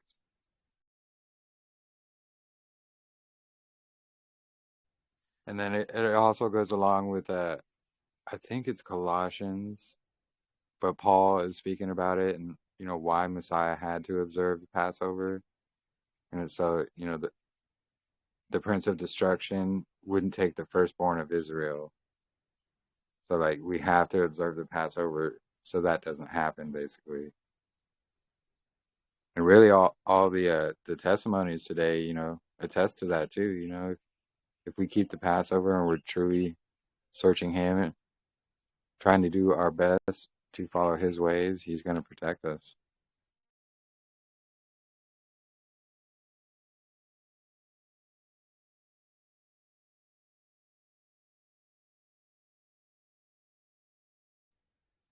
So, yeah. Uh-oh, did we lose Miranda?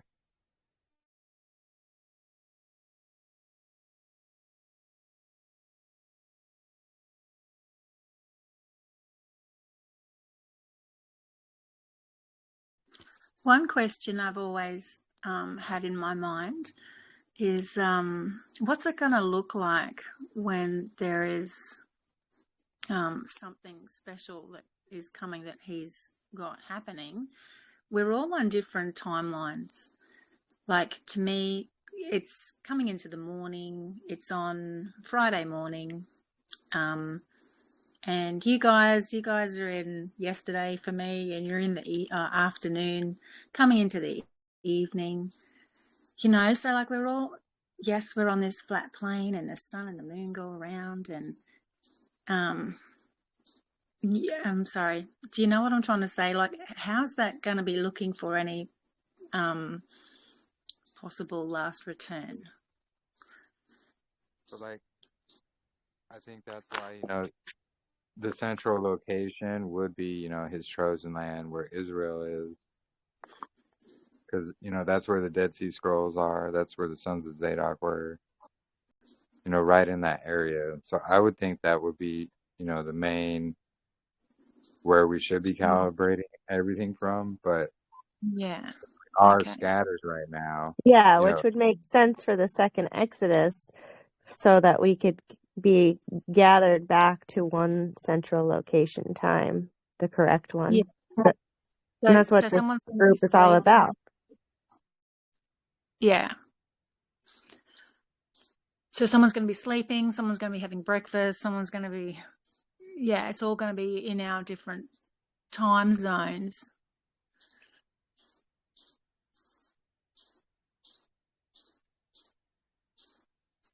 Yeah, and I think it's just, there's going to be an allowance for that because we all are scattered. But yeah, like Katrina also mentioned, the second Exodus, second gathering. Yeah. There's still so much we don't know, really. But yeah. Maybe He'll time work zone it all out. date lines are all man-made and made up in our heads. Oh, yeah. But still, it does exist that it's morning for me and it's afternoon for you. Like, it's still a reality, no matter what time it is. But he knows what he's doing, obviously. I always wonder, how's that going to play out?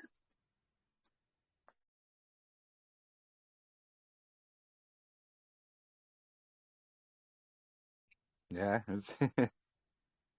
Well, I think he's definitely going to gather us,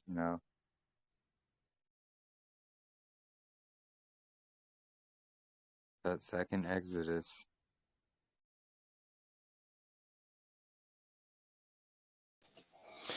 I know I've done a lot of talking tonight, but I don't really want to sort of steal the show or anything. There's something that I've been thinking about while everyone's been talking there. I think Passover with first and second Passover, and with the thought that we will have to be cleansed from death for 7 days before we could even receive our clothes of righteousness. So I don't think that we're straight away put into these righteous clothes. I think, like as Yahushua was on the earth, he had to wait 7 days before he could actually become that first fruits. Could we then consider that unleavened bread, if Passover was the time that we were to watch and we were gathered, would unleavened bread, would that then be the 7 day cleansing, i.e. being unleavened, or whatever terminology you would use?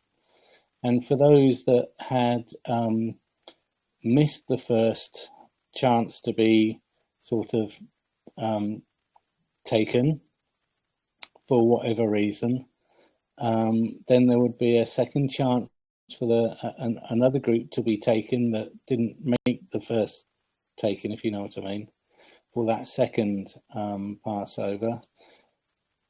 Because as I understand it, Shavuot is the day that we would receive our heart not of stone, remove our hearts of stone, to have that promise of never being able to sin again.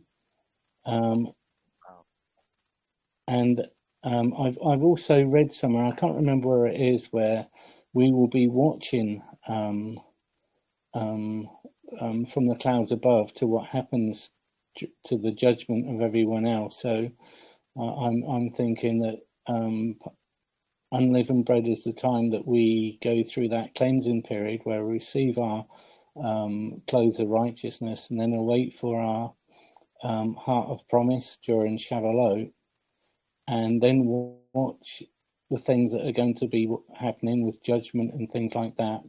And then Sukkot being the time that we then go into that wedding feast and time of everlasting life.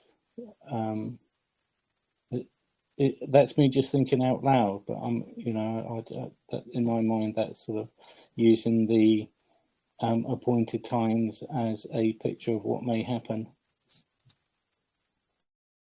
Oh, yeah, no, thank you for bringing that up because, you know, you're right about because we have second Passover. So, yeah, what you were saying, you know, for those who miss the first, we have that second Passover. So, yeah, I wonder if it's the second Passover that's going to be of, you know, significance and importance around his return or the end, you know.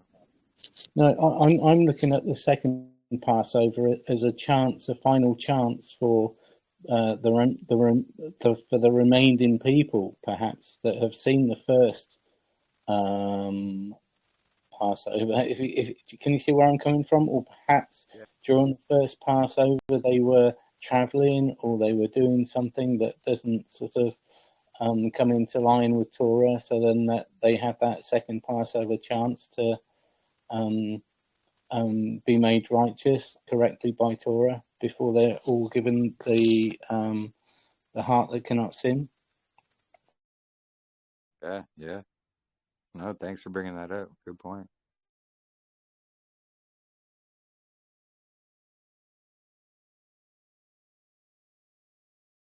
It's not an answer, it's only a suggestion for discussion, everyone.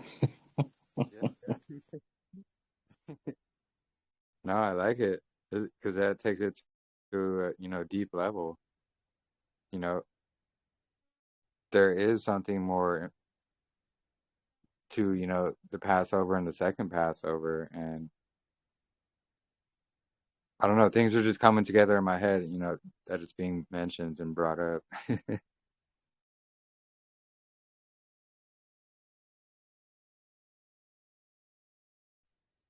What about you, Katrina? You got any thoughts about that?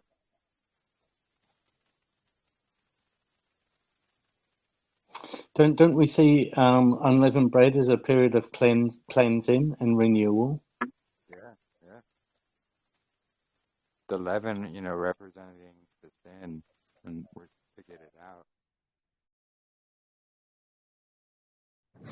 I'm sorry, I was talking to Claudia in the midst of what Ken said. I didn't get it. Could you brief me back on that? Yeah, you want to give a little brief again, Ken? Sorry, Ken. All right, that's all right. I'm thinking about unleavened bread as being a time of renewal.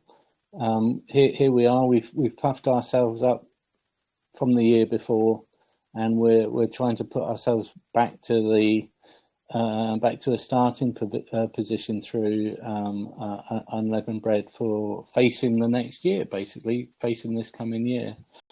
When we look at the appointed times and what's going to happen at the end, I do believe that Passover could be seen as a sort of a time where we are maybe called out of the graves. Maybe one are called out from the graves and the people called out from Sheol, sorry. And the people on earth can see this, and then the second Passover will be the people on earth that go up. Well, I don't know. I'm just sort of thinking out loud here. But with that period of unleavened bread being this 7-day sort of cleansing period before we can receive our clothes of righteousness, that will be happening on the first and second Passover, people receiving their clothes of righteousness. Awaiting for Shavuot, which would be then the time that we're given not a fleshy heart, but a true heart that doesn't sin. a heart that only follows the commandments, and where we're unable to sin because of that heart. And then with the other appointed time being Sukkot, that actually being the time of the wedding feast.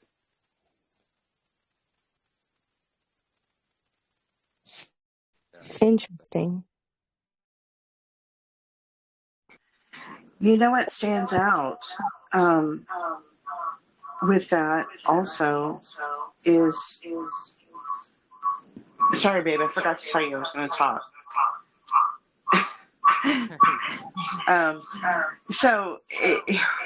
What stands out in my mind is the priesthood and how their ordination week was one of consecration. And I'm wondering if that could, as we are a spiritual priesthood, called to be a spiritual priesthood, if the unleavened bread period could line up with that week of ordination and consecration before they were able to basically go to work, do their duties, their priestly duties, as fully consecrated in the temple. So could that possibly line up with what you're saying, Ken? Because that's what we're going to be, as a spiritual kingdom of priests, royal priesthood. So that's all kind of jiving in my head. That's really, really interesting. That's exactly, you're on the same wavelength as me. And if we look at the death of YAHUAH, he had that same period of cleansing, didn't he? He had to cleanse himself afterwards. We do need to be cleansed, surely, before we receive our clothes of righteousness. And if you look at the appointed times, I think that unleavened bread would be the only time that could happen, if that consecration was an appointed time itself, which I believe it would be. Yeah, which is why he was washing the apostles' feet for that. Wow. Wow. It all makes more sense now, at least to me. Because yeah, that's why he was washing their feet. And when Peter was complaining, "Oh no, you don't wash my feet, I'll wash yours."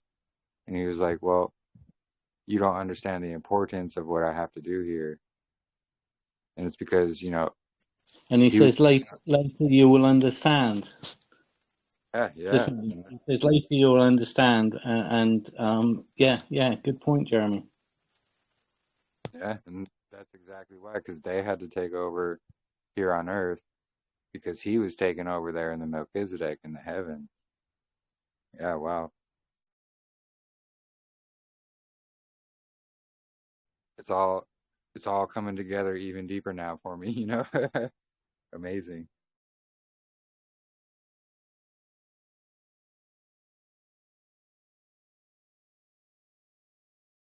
And see, that's why we all need each other. Praise Yah. Absolutely. We all bring different puzzle pieces to the table. Iron sharpens iron. Absolutely.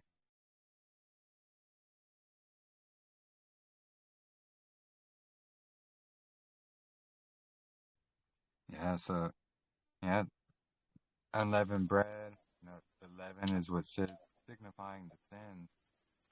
We just have to remove it so we can become, priests as well.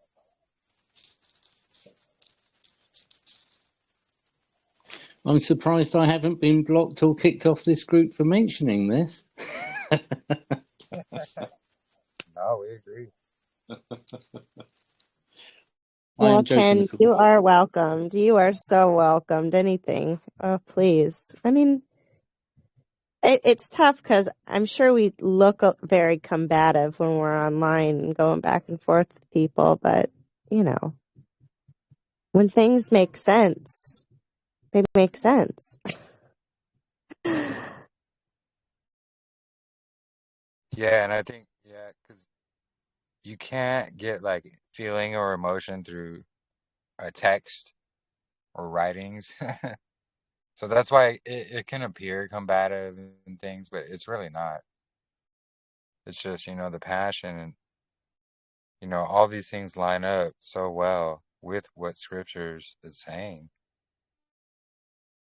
Well, and we ourselves are trying to remove the leaven that they have brought upon the scriptures, right? Because he also told them to beware of the leaven of the Pharisees and Sadducees.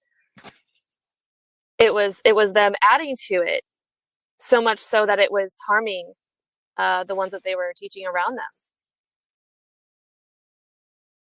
Yeah, that's a very good point too. Exactly, spot on. Yeah, coming from, when the day starts to moving Saturday, that a lot of people still can't get, their head around, or, whatever, like all this calendar stuff. There's a lot of removal of Babylon, citing the moon, priestly courses with the moon, that stuff. Like, it's just, yeah. Yeah, you gotta remove all that stuff, and it seems as though we did a pretty good job with over the last few months of coming to all this. Yeah, it's, the ones with the eyes to see, they test it out and they see, hey, look, this is lining up. And, it's because, it's from YAHUAH. So, yeah, Ashley, so Sabbath is not always on a Saturday. Last year it was. So this year, since March 20th, the Gregorian Sunday is our Sabbath. So, and then next year, the Gregorian Monday will be our Sabbath. So it basically goes through, every day of the week. But every sixth year is going to fall on Saturday again because of the whole leap year thing.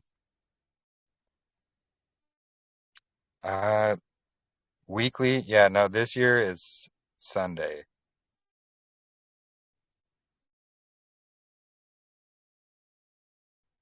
Last year was Saturday. This year's Sunday. And then next year, Monday.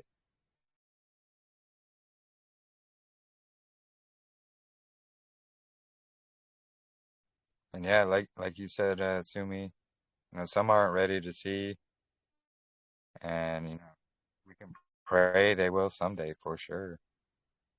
And that kind of goes along with, everyone learns at their own pace. And sometimes some of us won't get it right away, but later on down the road, when we see and we think about it again, we're like, maybe I should, go address that again. And then, that's when YAHUAH gives you more understanding and revelations.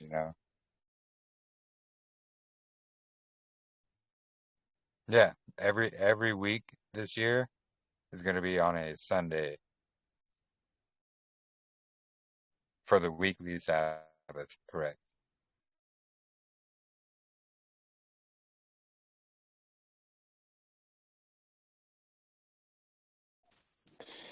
Do you know that the phrase that goes, "The first will be last and the last will be first"? Oh yeah, yeah. Could we incorporate that into the first and second Passover? So the first would be the ones that are living on the earth at the time. That will be the first Passover, and they're consecrated, and the second would be the ones that were in Sheol. Yeah, interesting.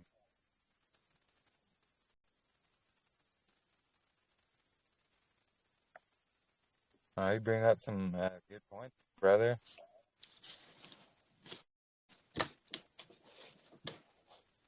So yeah, it'll change at the head of the year when we have our divider day.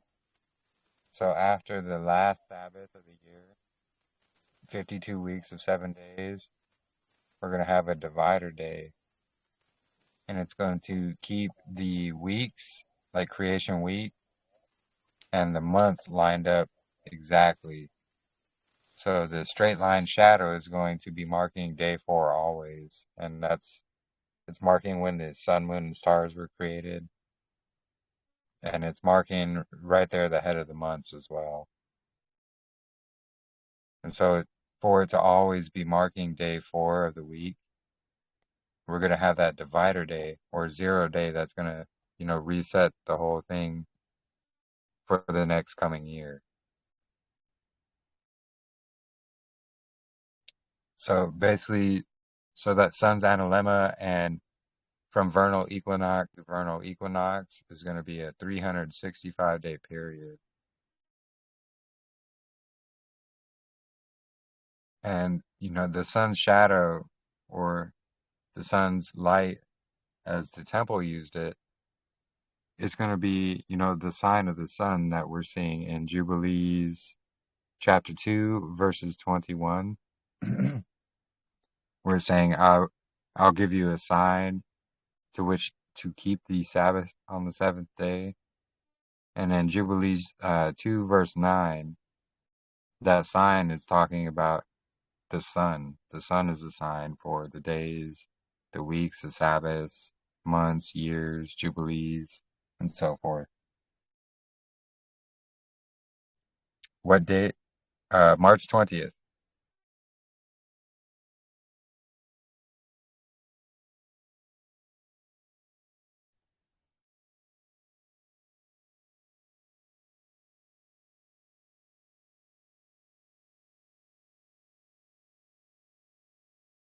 And yeah, we find all this evidence in the Dead Sea Scrolls, Enoch, Jubilees, even extra biblical books as well.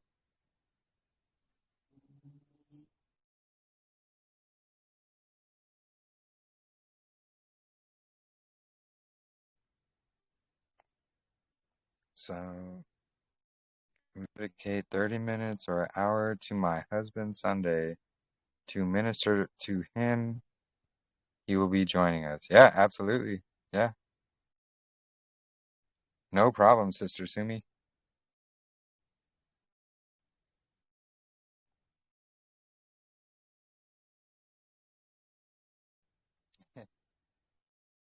Well, all praise to the Most High. Without him, none of us would know anything really. It's only because of him and him showing us these things.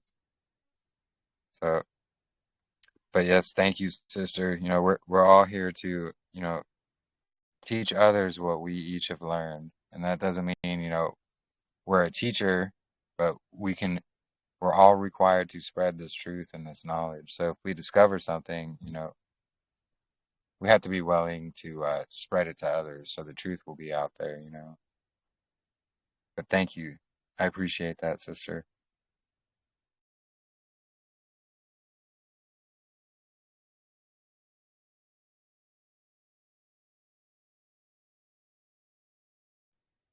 And yet, there's a lot of people who are starting to, throw a lot of hate and slack at us and all kinds of stuff. But, that to me is just a sign that we're on the right track because so many people, they want to come against it. And it's so simple. We can just walk it all through scriptures, but it's really only for those with eyes to see, and it can be very clear.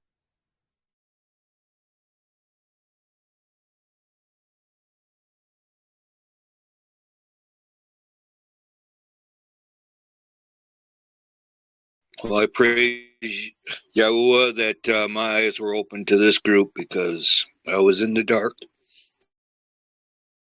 Yeah, praise Yah. We all were, honestly, not too long ago.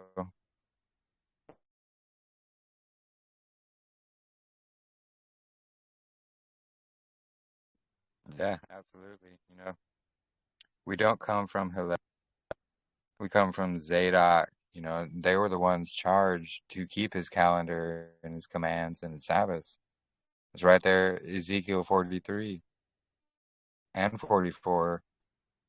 I was talking about the sons of Zadok, the ones who were charged to keep all these things. And You know, when you track who the sons of Zadok were and where they went, you see they went right there to Qumran. They also went to Egypt as well.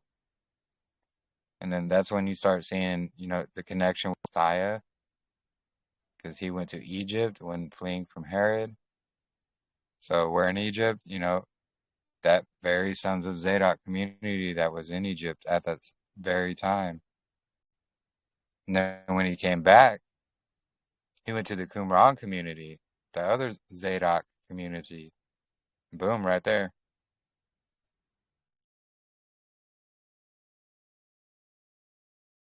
Oh yeah, yeah.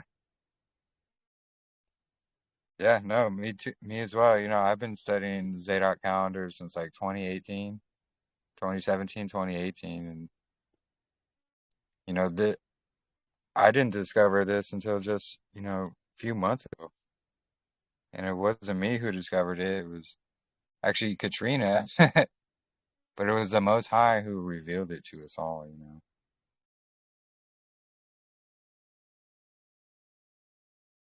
Yeah, exactly, Ken. Not a teacher, just a guy that reads and has suggestions and thoughts. Yeah, and that's it, you know.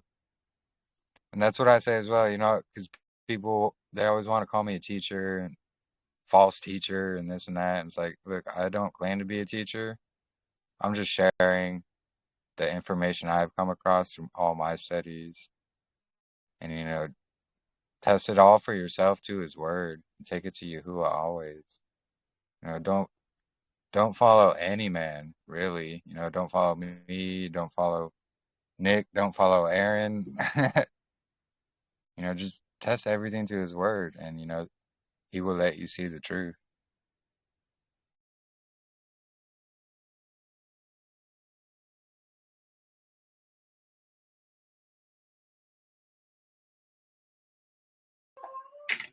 Yeah, and just like you were saying, Jeremy, there is a lot of people that are talking against the Book of Enoch, the Book of Jubilees, and a sister that I follow who is Torah observant, but she was talking about the dangers of people believing in biblical cosmology and how it's all divisive, and about that going with the Book of Enoch and Jubilees are the reasons why we're believing this awful doctrine, and it's surprising to me because as I was listening to it, it kind of it made me sad because I feel like especially the Book of Jubilees and the Book of Enoch, and especially Second Esdras or Fourth Esdras, those books are just there's just so much in there, so much more than what the 66 give us. They kind of give us little snippets, and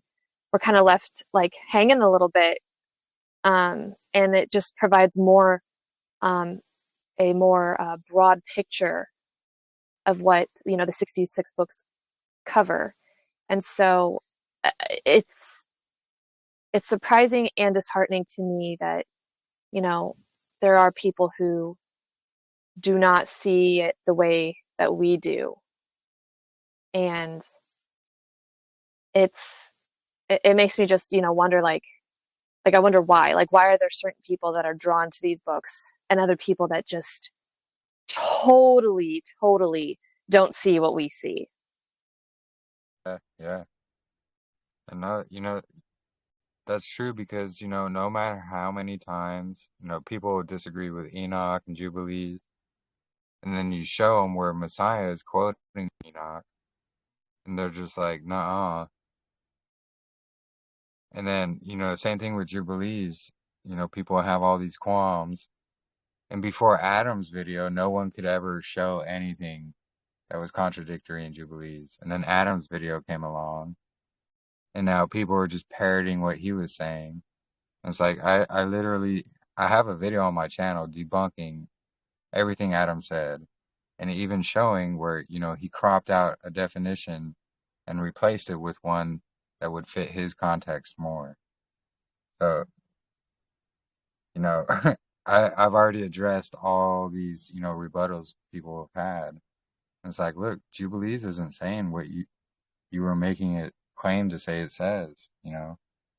It actually backs up scriptures, and it talks about, you know, like not carrying a burden out of your house on the Sabbath day. You're not going to find that in just the 66 book canon or the 5 books of Torah. It's not in there, but you'll find it in Jeremiah, and he says it's in Torah. And where is it found? Oh, right there in Jubilees. You know, that's just one example out of many. And, you know, also the festival of new wine and the wood offerings. Who is it? I think it's Nehemiah that says, yeah, it's Nehemiah that talks about these festivals. And he's saying they're in the Torah. Well, it's not in the 5 books of Moses that, you know, they like to say that's the only 5 books he wrote. No, he wrote Jubilees as well because it's right there in Jubilees. And the whole, you know, no sex on the Sabbath thing, you know, people get all upset about that. Well, right there in Leviticus, it says, you know, if there is an emission of semen, you are unclean. So are you going to be unclean for a Sabbath day? No, because we're supposed to be clean for that day, set apart, you know, things like that. But it's really easily debunked claims that they usually have why they reject these books. It's really sad, unfortunately.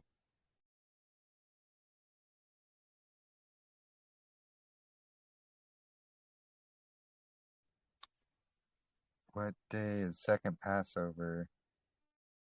Yeah, so, yeah, exactly. I agree, Ken. So if you missed the first Passover and the unleavened bread, you know, you should probably do both right there at second Passover as well. Can you leave your house on the Sabbath? Yeah. It's just you shouldn't be taking a long journey. Like if you're leaving your house to, you know, go fellowship, or if you're leaving to, you know, just take a small walk, you know, that's perfectly fine. It's the Jews that add all these, you know, oh, you can't even roll out of bed where you're breaking the Sabbath. Like, no. That that's all the additions they make to it. What day?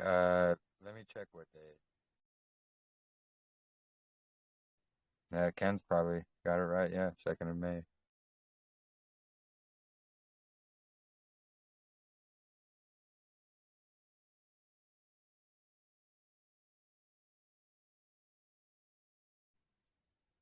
Yeah, and I know they make a lot of laws in these, you know, modern day Pharisees. Like you can't roll out of bed. You can't leave your bed or you're breaking the Sabbath. You can't. You really can't do anything on the Sabbath. So they make it like super burdensome, and it's not even like joyful at that point.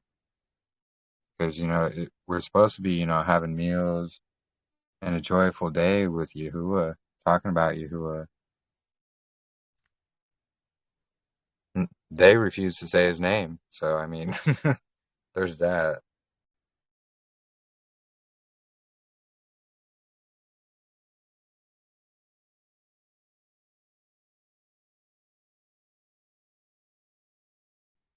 Yeah. So right there, I believe it's in Leviticus or Deuteronomy, but it talks about, you know, leave nothing left over until the morning. So if you don't eat everything, you just have to burn it in the fire there, or get rid of it if you don't have a fire or a means of making a fire.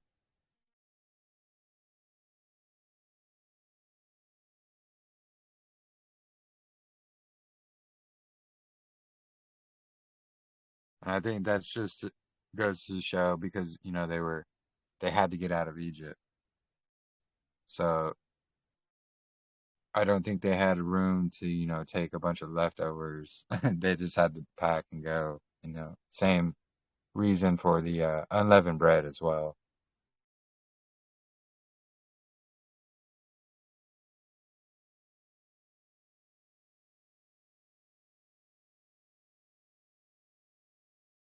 Yeah. Yeah, you're welcome, brother.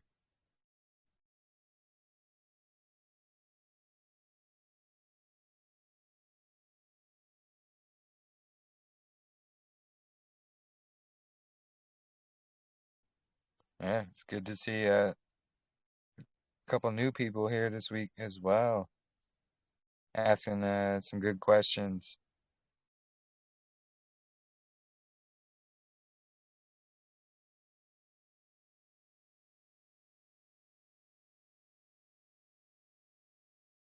And yeah, if anybody has anything else to add to what we've already been talking about, feel free. Or if you have any questions,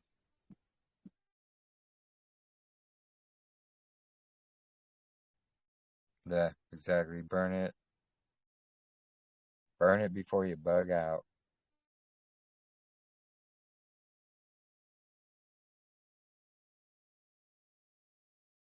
Yeah, mine didn't burn all the way through last night. My fire pit was a little weird and it was really very windy. And I was really afraid that sparks were gonna go to the next house from my fire.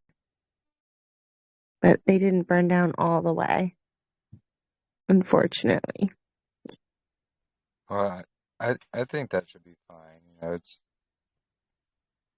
You're not keeping like the leftovers. Like at least you made an attempt to, burn it all. Like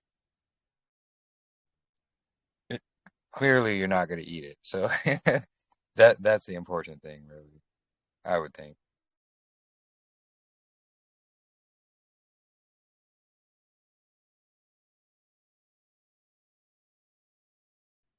Yeah, because I know some people they even just they don't burn it and they'll just throw it in the trash or what have you.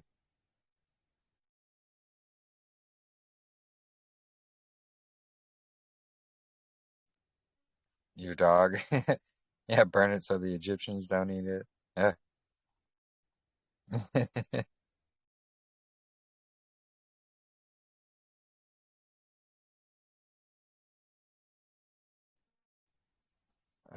Balance. Are you referring to the play that you're in there, sister?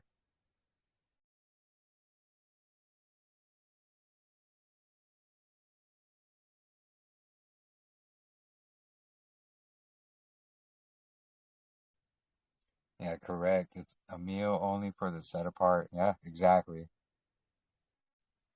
So yeah, Ashley, I'm gonna play about Yeshua's passion, but it's next week, and it's sharing the gospel with people. And last year it was on the Zadok. I think it was on the Zadok. They do a Holy Week, but I invite people to Passover too. I'm trying to balance meeting people where they're at and sharing truth. Yeah, I mean, if you're going there to, share truths, I think that's different than, going there just to, observe it with them just for the sake of fellowship. If you're going there to, tell them the truth and say like, hey, then boom, that's exactly what you're saying, meeting people where they're at. And then some of those people will see and they'll be like, hey, that's right, it's matching with scriptures. And then things will start to change and, pray that they do find the true calendar and they start realizing these things.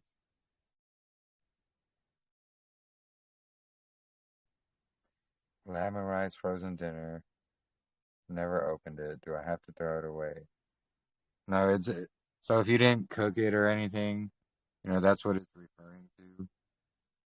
Like the lamb cooking, like if you have any leftovers of that lamb, don't save it for the morning. If there's bones and stuff, etc. Things like that.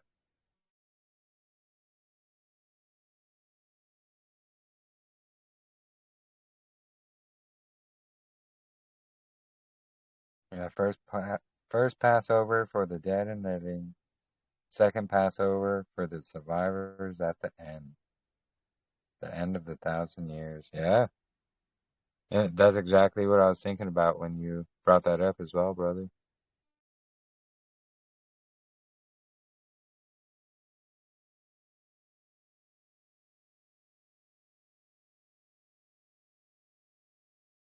Yeah, for sure. Yeah, I mean, if you want to talk about it more or whatever, feel free.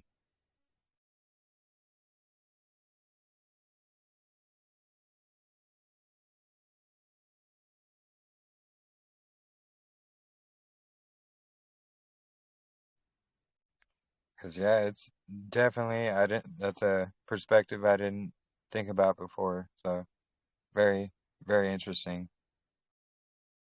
Well, I kind of look at it as, again, when they did the 7 days of unleavened bread, you know, um, they were coming out of the Egyptian, you know, calendar, Egyptian ways, you know, and then, I like Ken's thing because it just kind of makes me feel like what we're doing now. Again, we're coming out of a calendar, and we're coming out of the way that a slavery system, that has left us blind and vulnerable and unknowingly, or knowingly sinning. And, if you think about when in Yahushua's time, when they were celebrating Passover, they were also coming out of, the Jewish um, teachings calendar. Again, it's just so on point with what's happening continuously. We're coming out of the leaven and purging it, right? We're trying to purge it from our lives and not bring it back in. Yeah, absolutely. Well said. 100%.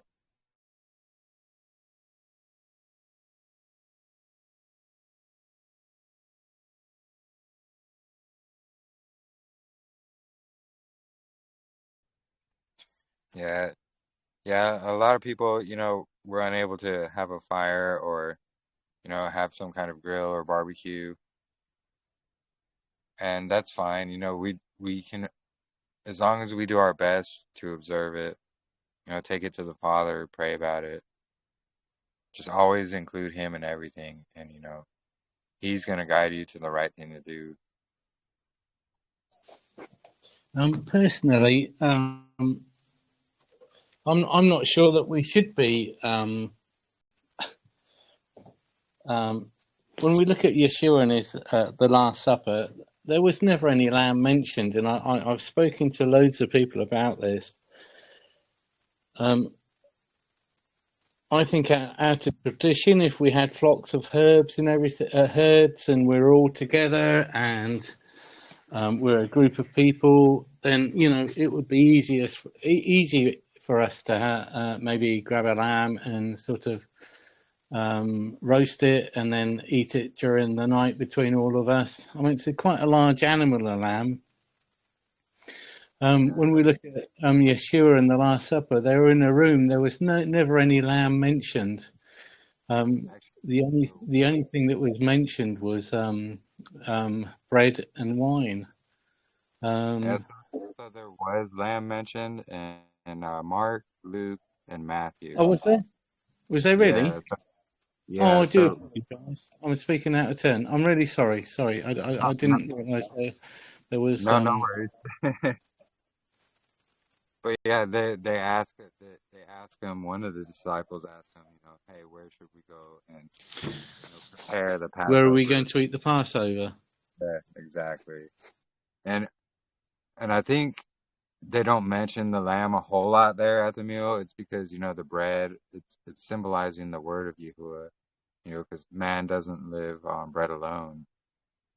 So like the bread would be the word of Yahuwah, and then the wine is symbolizing, because Messiah, his blood is going to cover our sins.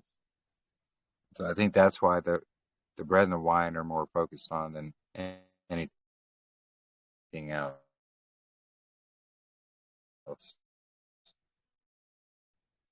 And then, he says, observe this in remembrance. Sorry, I lost connection. Can you hear me?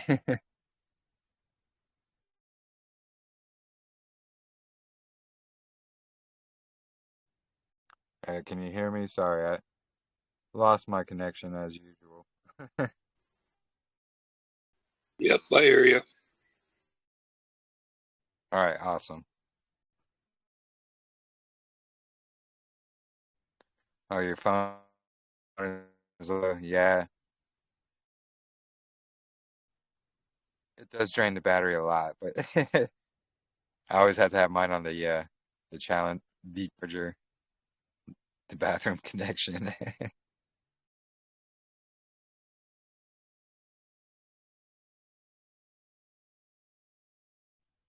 But yeah, like I said, just take it to the Father,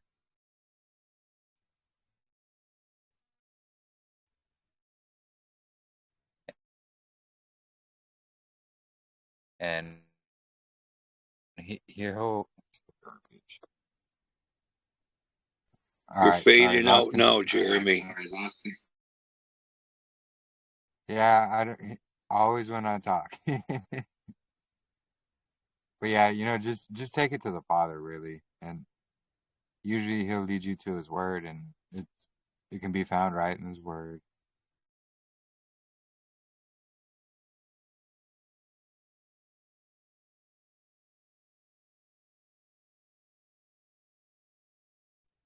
Yeah, lots of good questions today. Awesome.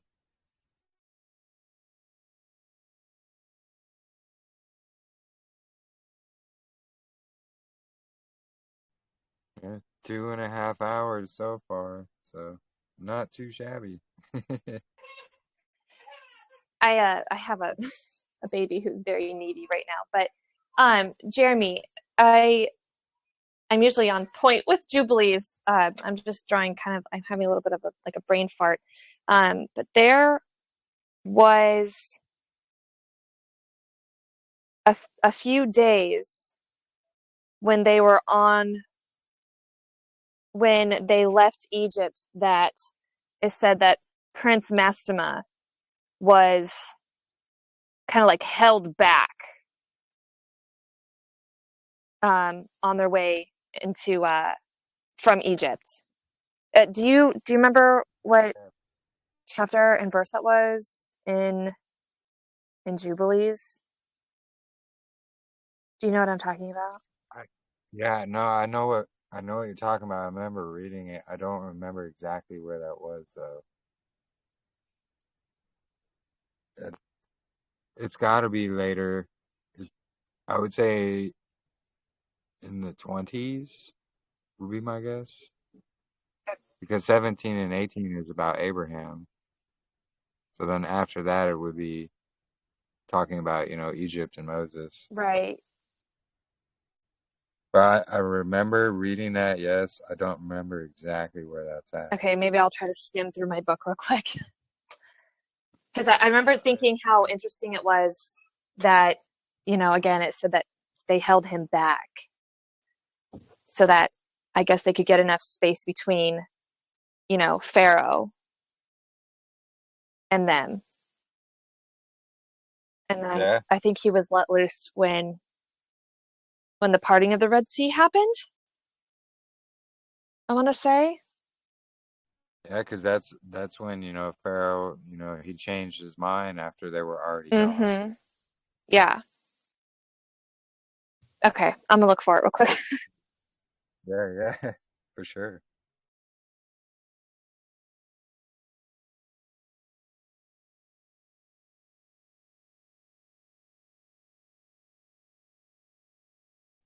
But yeah, that's a good point. He was held back, and after letting them go, Pharaoh all of a sudden changes his mind. He was like, "Oh, I'm gonna go kill them all." That's where, they met right there at the Red Sea, so there was enough time for them to already have gotten there. And then Pharaoh came, and Yahuwah took care of it for him.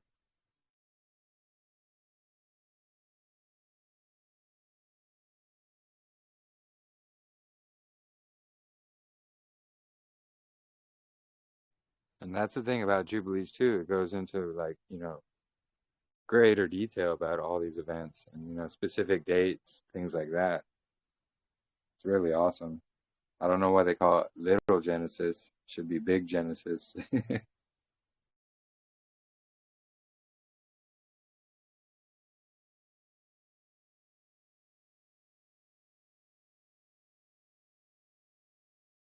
Yeah, amazing. Yeah, does anybody, while Miranda's looking for that, does anybody have any questions or anything they would like to add?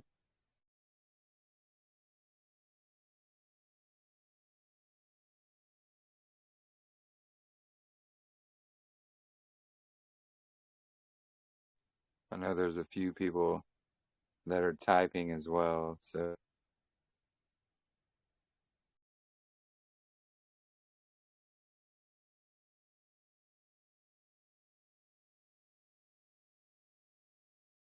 Jubilee's 48 there. Miranda, if Jubilee's chapter 48 is what Ken is saying. Yeah, I think I found it. Okay, so it says, and on the 14th day, and on the 15th, and on the 16th, and on the 17th, and on the 18th, the prince of Mestima was bound and imprisoned behind the children of Israel, that he might not accuse them. And on the 19th, we let them loose, that they might help the Egyptians and pursue the children of Israel. And he hardened their hearts and made them stubborn. And the device was deceived by Elohim, that he might smite the Egyptians and cast them into the sea.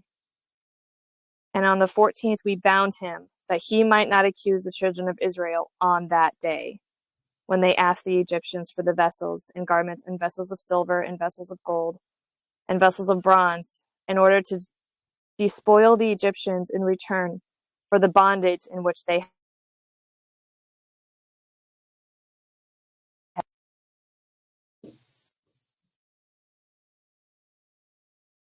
did. Sorry, did you guys hear that?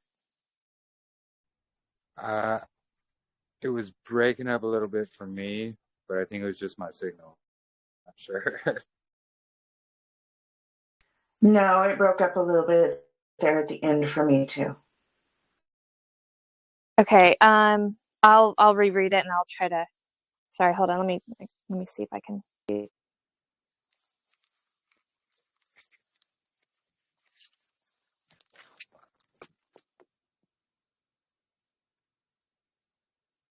Can you guys hear me? Yeah, I can hear you. Okay, I'll reread it.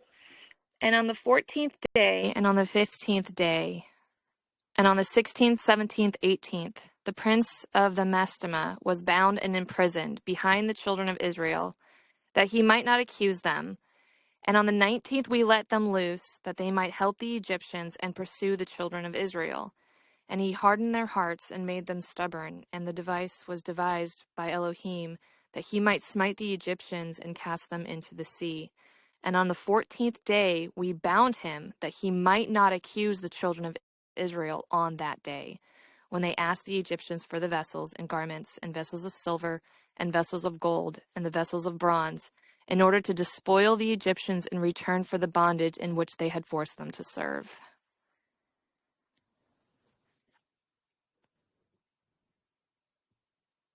Were you guys able to hear it that time? Yeah, I heard it. Okay.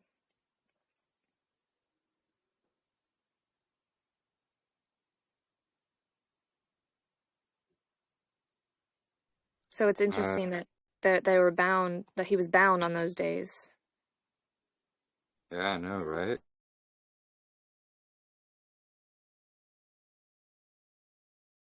Yeah, and it's always going to line up on specific dates, you know, like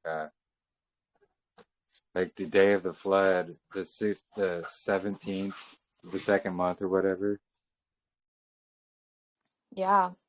That's when Satan tempted Eve.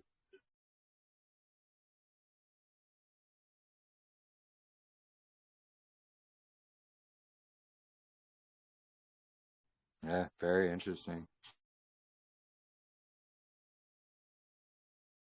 I want to go through and like line up all these dates more to see, where they're landing on specific times.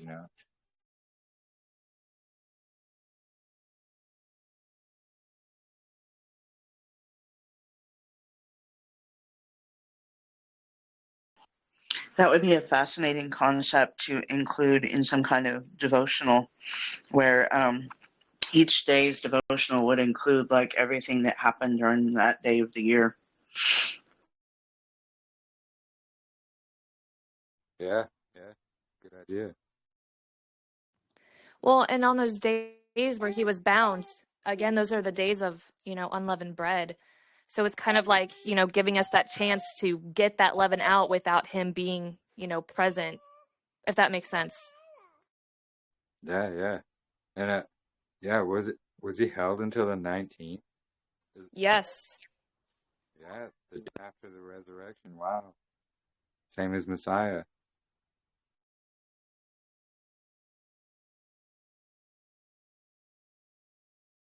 Yeah, I'm going to have to highlight that now in Jubilees.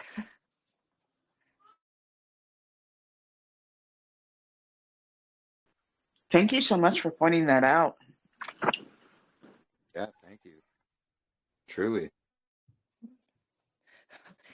It's all glory to Yah.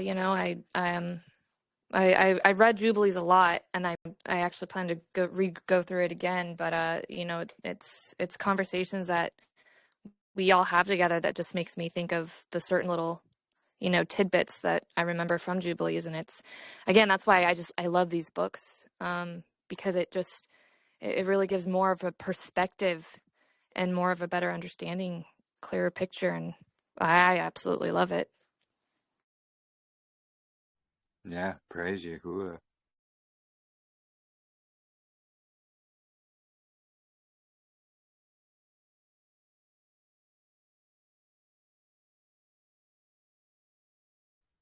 Yeah, like I think Jubilees would show, a lot more of these dates.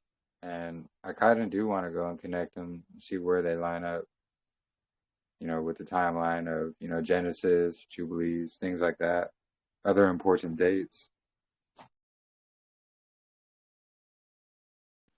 Some of it might be a key to further understanding, so I think it would be well worth the time spent. Oh, yeah, for sure.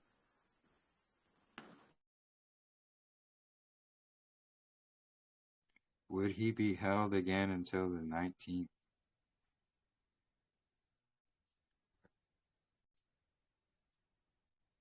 Or emphasis on the second Passover?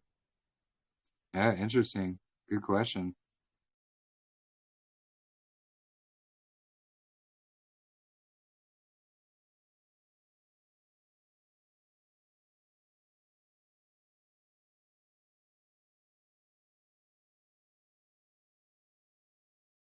Yeah, so, yeah, I think I want to dig into the second Passover more, its importance, see if any dates and Jubilees line up with that as well. So 'Cause, another connection with Passover and Yahusha was that when Abraham was gonna, sacrifice Isaac, it says, and the prince of Mastema was put to shame, and Abraham lifted his eyes, and look, and behold, a single ram was caught. So that's a time that Hasatan gets put to shame. yeah, absolutely.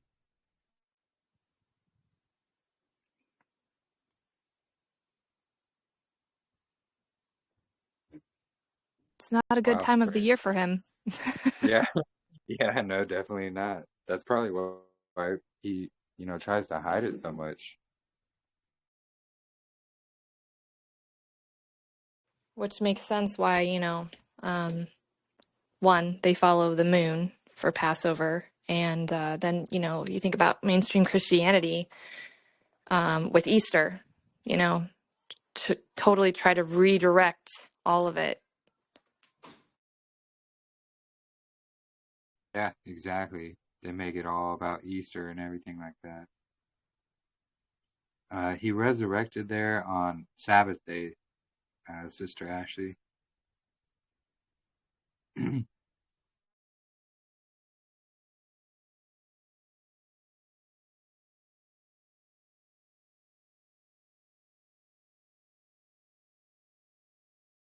Yeah, so our discussion 14, which I have on YouTube as well, it goes over death, burial, and resurrection, and I line up the days there. I also have a video on my YouTube channel as well, going over the same thing.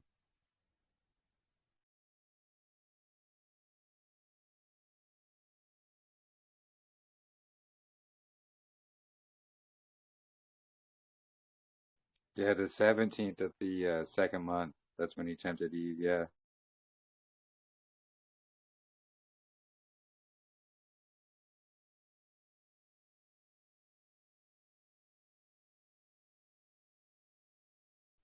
Yeah, so resurrection, that would be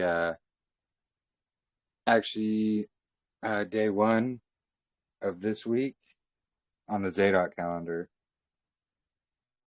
Well, not day one, sorry.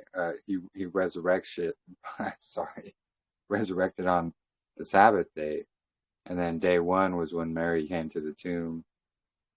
And that's when Messiah came to him. And, you know, she wasn't allowed to touch him or anything.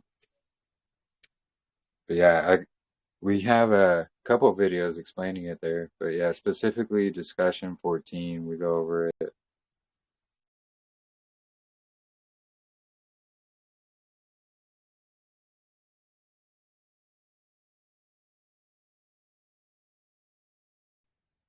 going to be the Gregorian date of the 19th.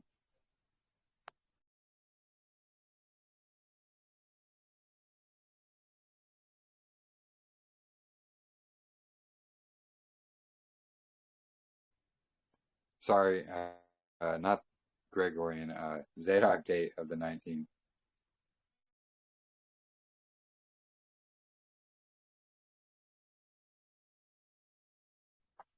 Here, I'll share a picture of the calendar.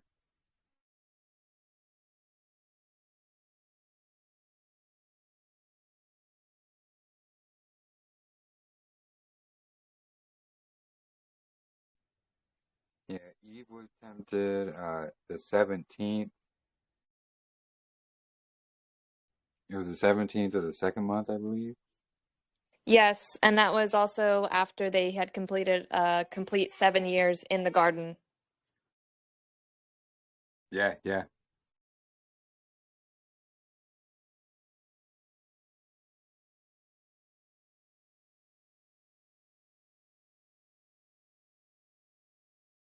Yeah, so it would be basically an unclean day, which is, you know, I think Miranda brought this up before, but you know, how many Sabbaths have we had that fell on that day, not even knowing?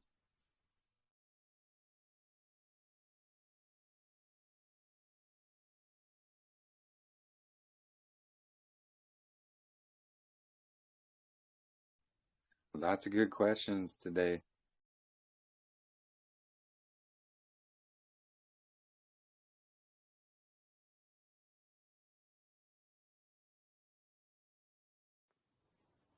Yeah, for anybody that's new and doesn't have Jubilees, I would highly recommend using the R.H. Charles translation of Jubilees.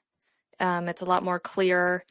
If anybody has the Sefer, that one's kind of tainted with bad translation, and the R.H. Charles is the closest to the original translation of Jubilees.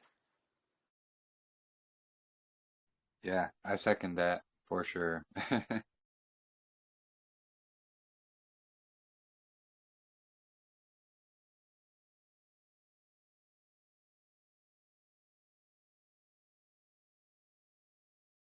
Yeah, Dr. P edited a lot in Jubilees and in Enoch as well, you know, to fit his own calendar basically.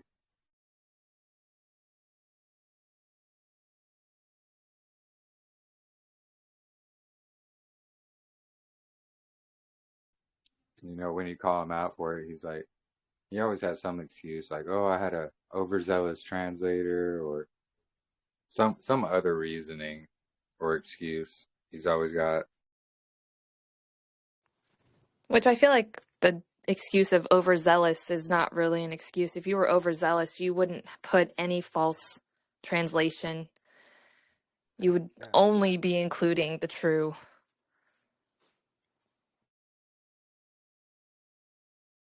No, that's a good point. Overzealous meaning he would be zealous for the truth and only want the truth in there. But yeah, how he describes it, it's like the opposite.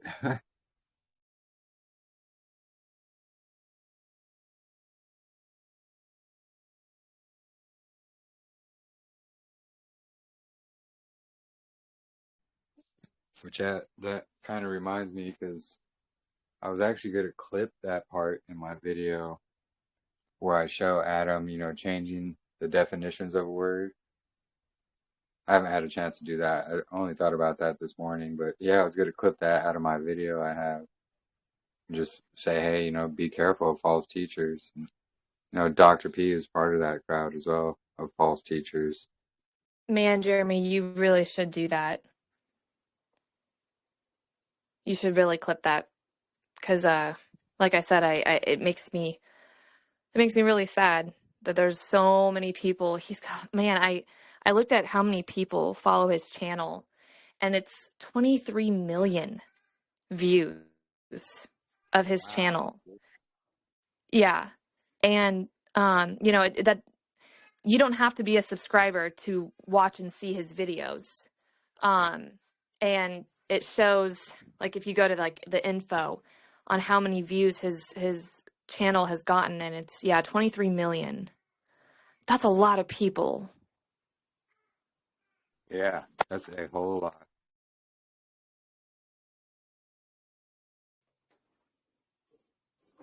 And in a way, that's, not necessarily a bad thing, but again, when you are a teacher and you claim to be a teacher and you're leading people astray by the false worship, or not worship, but guidance of the moon for feasts, that's I mean, I consider that dangerous, because if it's not of Yah, that's not what he made the moon for, and then we're going to be late to our appointment to him.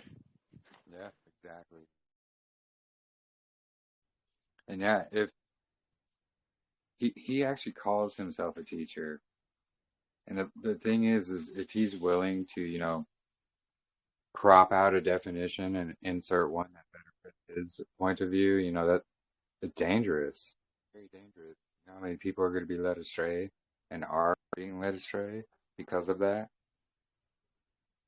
And then the 23 million views, like truth doesn't get pushed like that. That's a more controlled opposition type area.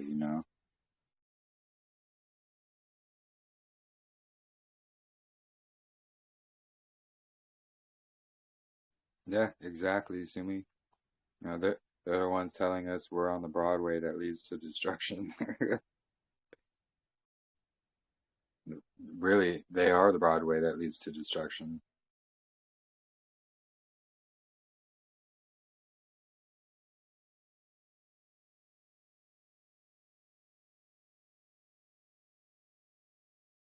Yeah. Well, Oh, go ahead. Sorry. no, it's okay. And I really used to enjoy watching Adam's videos, especially when I first came into truth, and I think he's great at presenting stuff, right? And he comes about with this persona of, when I come up, as of right now, my understanding is blah blah and blah blah. And so you're like, wow, like, how humble of him. And yet, I know that there's many people that have tried to introduce to him, the errors of the moon and all this other stuff. And I mean, just blatant, like, no, and then, even the God culture now, who says, test all things. And I mean, and I think that everybody deserves obviously a lot of grace when it comes to new information. But, you know, I was telling my mom the other day, there's just there's so many confirmations. Like, you know, everybody in this group always talks about how just more and more confirmed we are that this is just, man, this is just, it's just hitting every mark, right? Yeah, So, exactly. and you know, the God culture has a pretty big following too. Not as much as Adam, but he's also got a pretty big following, and it does kind of make me wonder if it's because of the big following they have, and I think because our calendar group kind of definitely goes against the norm of Saturday. But yeah, those are just my thoughts on that. No, absolutely right.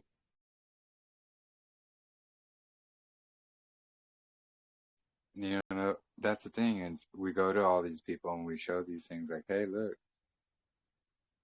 and because it's not going to align with their Saturday Sabbath, they want to reach it immediately. It's really sad.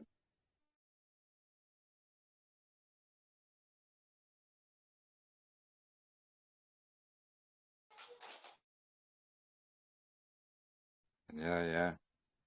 Like Sumi says, these groups with these huge followings, they're the ones that are going to be uh, more susceptible to that prideful attitude. Because if they're wrong, they're going to have to admit to all these hundreds of thousands of followers that they have that they're wrong. And yeah, clicks and merchandise. Yeah, exactly.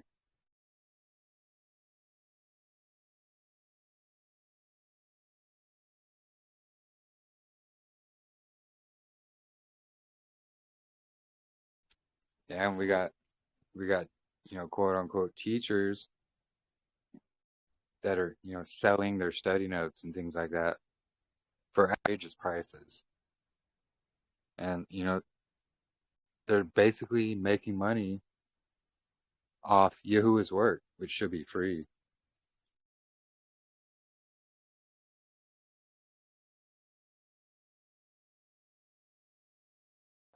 Yeah, and I hope Yeah, and everybody in this group. I was Sorry, Jeremy.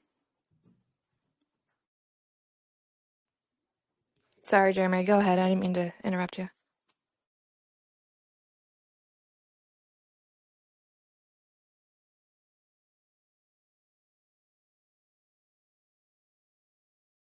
Jeremy, you there?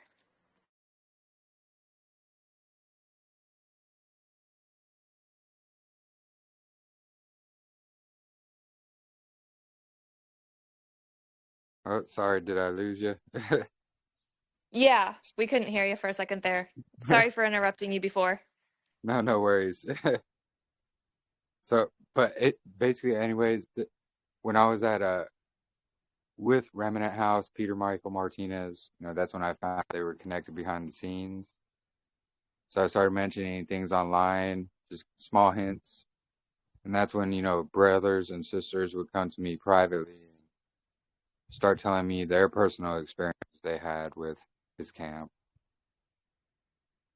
which made me look even deeper. And that's when I started finding all these other things. And then more brothers and sisters started putting out testimonies online about the same things that I had already been, made aware of. So it's just, I'm not bashing or trashing them. I'm just saying this in love as a warning, be careful of who you follow because they may not always be who they make themselves out to seem as.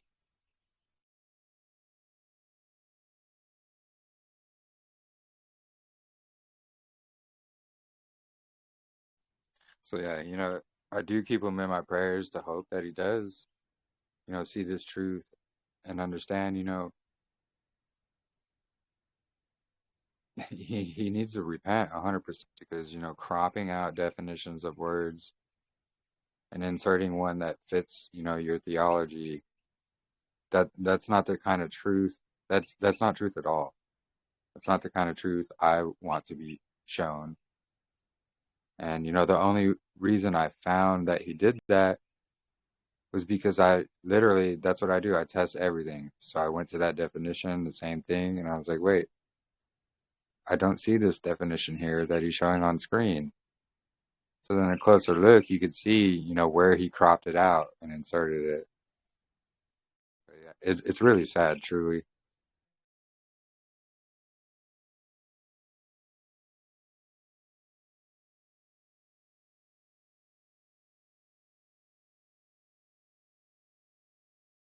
Yeah, Fellowship Finder would be cool.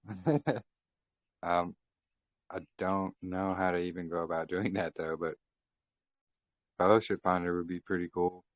Find like-minded. Yeah, it is very disappointing, truly.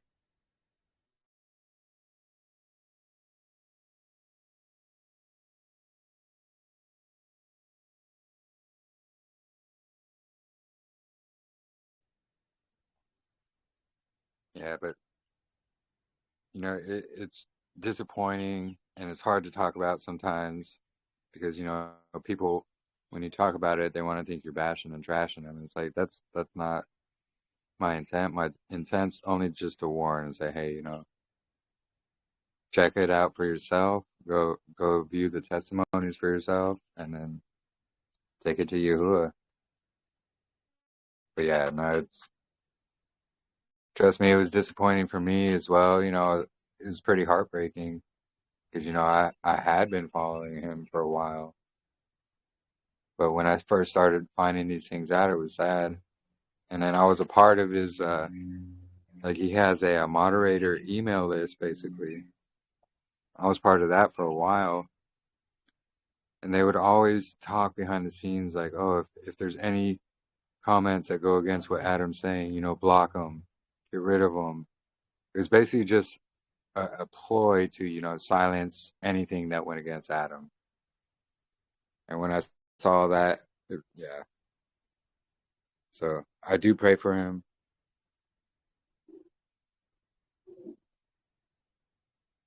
Yeah, there's so much stuff I saw behind the scenes and, I didn't even realize. And yeah, so much stuff it would probably take a long time to go into, but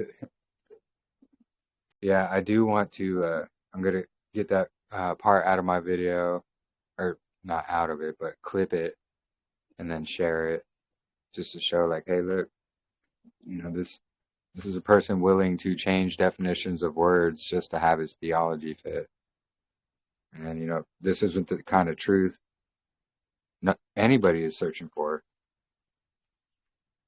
Same thing, with Gina Sparks Callan. When Marissa was proving her wrong and saying, hey, look, these moon cycles, they're not lining up. They don't line up how you say. Her response was, oh, well, I'll be dead by then. Who cares? It's like, it's like, we got to do better 100% because that is no way to be a truth seeker. If it's not going to line up, it's not truth. We can't just say, oh, well, I'll be dead by then or change definitions. Like, the sad part is, teachers suffer double.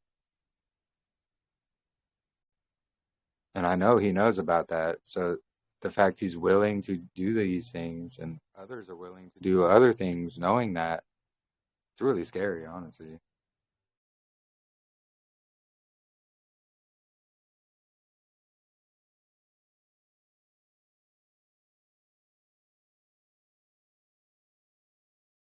Yeah, what if everybody had that mentality of, oh, well, I'll be dead soon, so it can be the next person's problem to figure out. Exactly. And we Kind just of end a, up in Babylon. yeah. Well, and it just kind of, again, kind of brings me to the point where, like, look at us now. We've inherited nothing but lies from our fathers and their fathers, like, because they probably had the mentality of, like, oh, who cares? Like, we'll be dead. But yet we're the ones that are suffering for that kind of mentality right now. So we're going to cause other people to suffer after us too?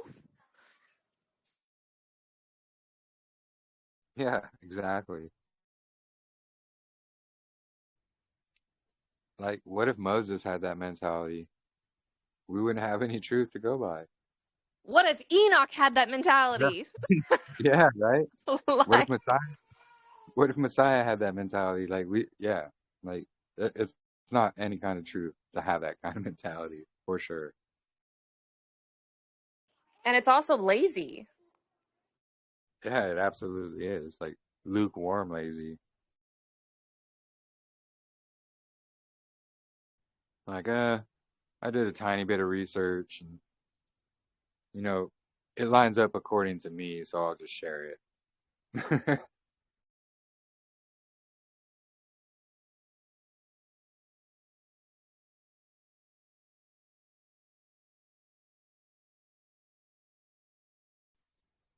So we had a friend in Missouri that ran into Adam and had a conversation with him, and they brought up the topic of Millennial Kingdom, Little Season, and he said, "Oh yeah, we know about that. We just don't talk about it." Wow. So goodness. So they're just hiding that fact. Probably so because it's such a how do you put it? A challenging topic. Maybe he doesn't want to catch flack for thinking of it. I don't know. Very interesting though. Huh. Well, it would go against all the theology that they have as well. Yeah, that's true. That is true. Well, and that's kind of the same mentality, though, as mainstream Christianity, though. Yeah. Nothing different. I mean, mainstream Christianity purposely doesn't talk about the little season either.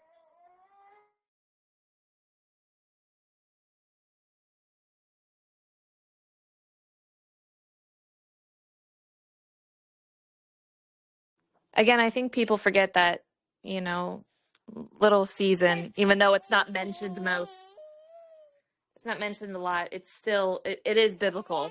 Yeah, absolutely. Again, if it's not us going through it, our children's children or, whatever other generation after us, if we're not the ones going through it, they're going to be going through it. So again, it's not that, oh, we'll be dead before then, so who cares kind of thing again. Yeah, exactly. Exactly.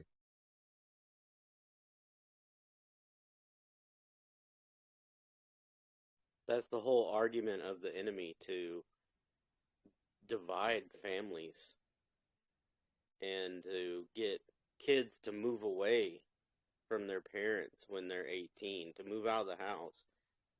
The patriarchs never had that. Everyone stayed together. Everyone was participating in the house. Yeah, that's very true. And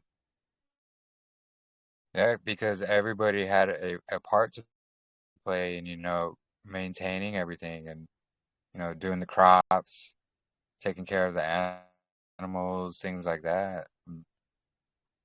Yeah, that's how it was back then. The family stuck together. In modern day, they've changed all that. Move out when you're 18, like you were saying. Do this, do that. Join this job that you're just going to be a slave for. Never really making any kind of money. Stuck in Babylon. It's funny too that they made the age 18 is before the age of accountability. They want the children to be Yeah. making decisions on their own before they're actually able to be accountable.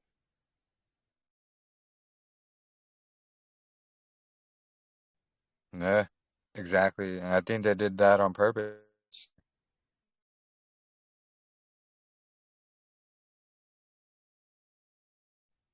Satan, twists his way into everything. It's really, really wild.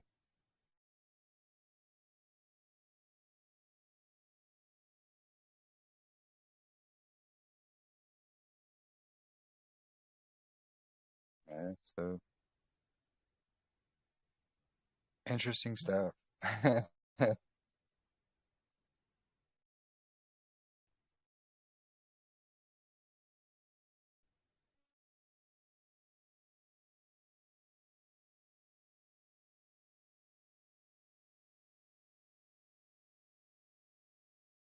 Yeah, and shalom, by the way, there, Sister Lisa. Glad you can make it.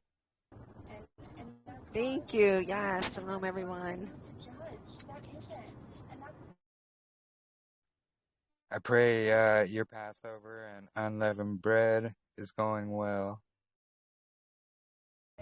It is. It is. So far, so good.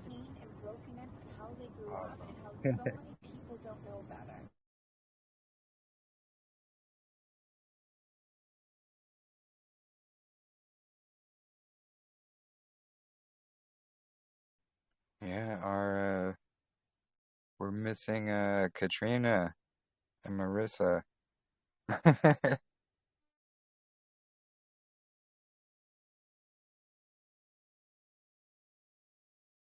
So yeah, does anybody have questions or anything else they would like to talk about?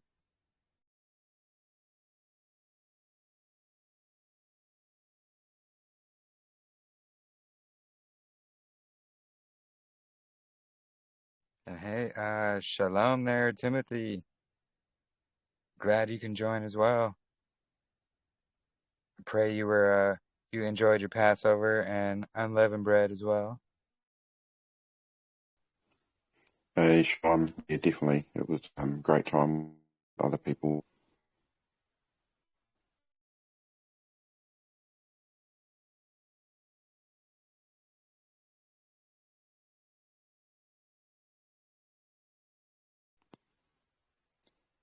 Yeah, I saw you had a whole lamb there, right?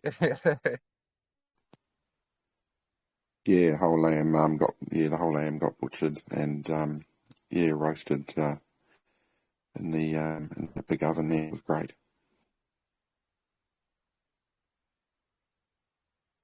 Praise Yah, that's awesome.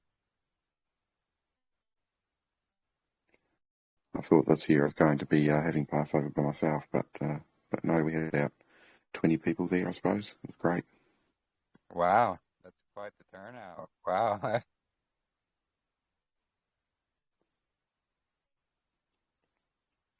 Yeah, it was good. Absolutely. Praise Yah. And provides. Yeah, amen. And you guys all Yeah. had a great Passover too. Oh yeah, it was really awesome for us. It was interesting because it was windy and rainy all day, but right when Passover was coming, the time to observe it,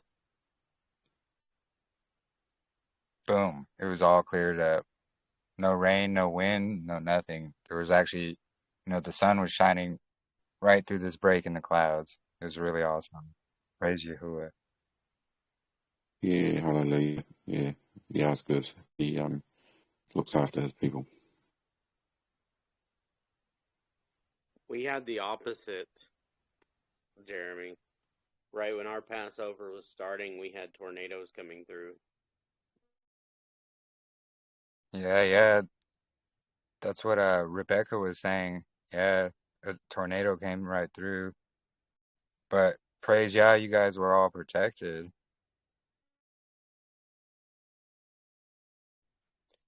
Yeah, we got to see his power and glory last night for sure. It was amazing. Yeah, and good thing you, we're told to have our staff in our hands and our sandals on our feet, huh?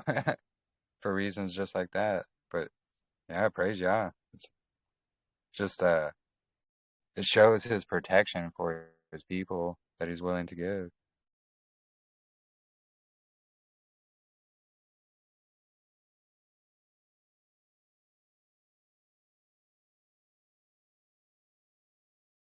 We Passovered with another family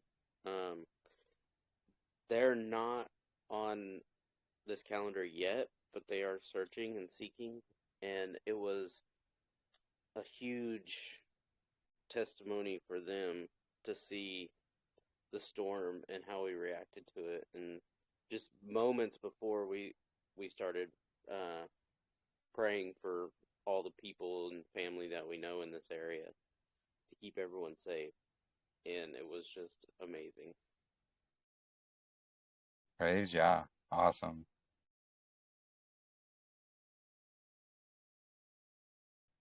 Yeah, just so amazing. You know, just evidence he is going to protect his people always, no matter what kind of storm. He'll be right in front of us and he'll protect us from it.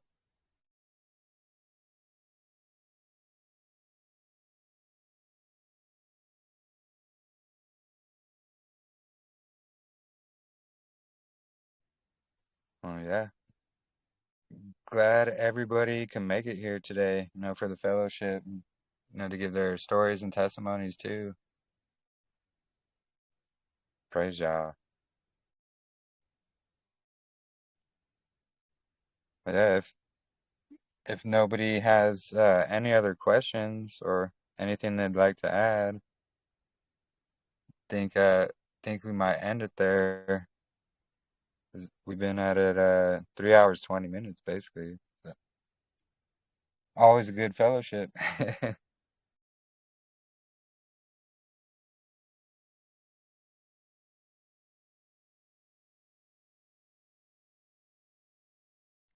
Praying for Brandon there, Sister Sumi, for sure. May Yahuwah open his eyes, and may he be open and receptible to truth.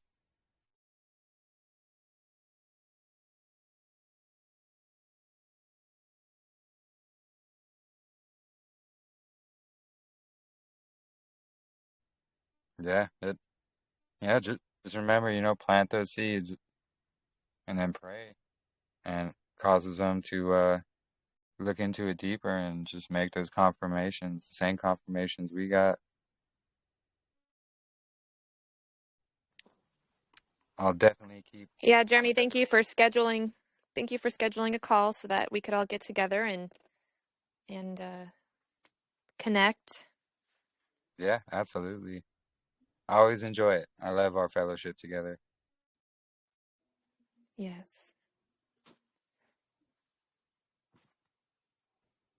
And yeah, we'll have our Sabbath fellowship as well. And then probably have another fellowship on the last day of Unleavened Bread. It's also a day of gathering as well.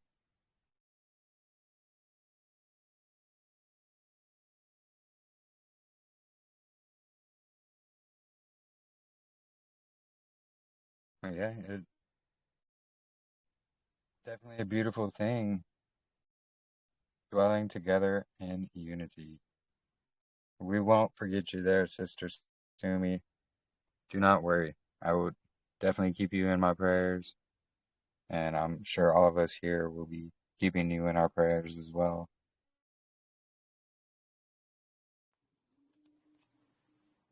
Yes, especially all the brothers in here that are going through a broken family right now. I just want to let you guys know, and any sisters, that I'm keeping you all in prayer. And you know, this path isn't always easy, but the reward is going to be so great. And so I just wanted to let you guys know that I'm keeping you all in my prayers. Thank you, sister. Yeah, thank you. Really appreciate that.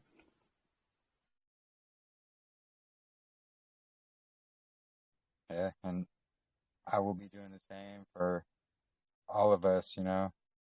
We can all use some prayer. So some of us are going through different struggles than others, but you know, we're all going through it. So I will keep all of you in my prayers as well. And Shabbat Shalom to all. Yes, Shabbat Shalom. it's not even 3 in the afternoon here, so I still got a whole day ahead of me.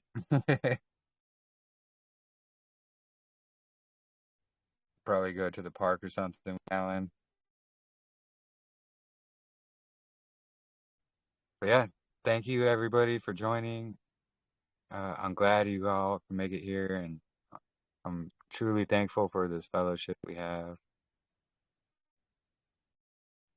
So yeah, we will meet again here in a few days on Gregorian Sunday for our Sabbath fellowship.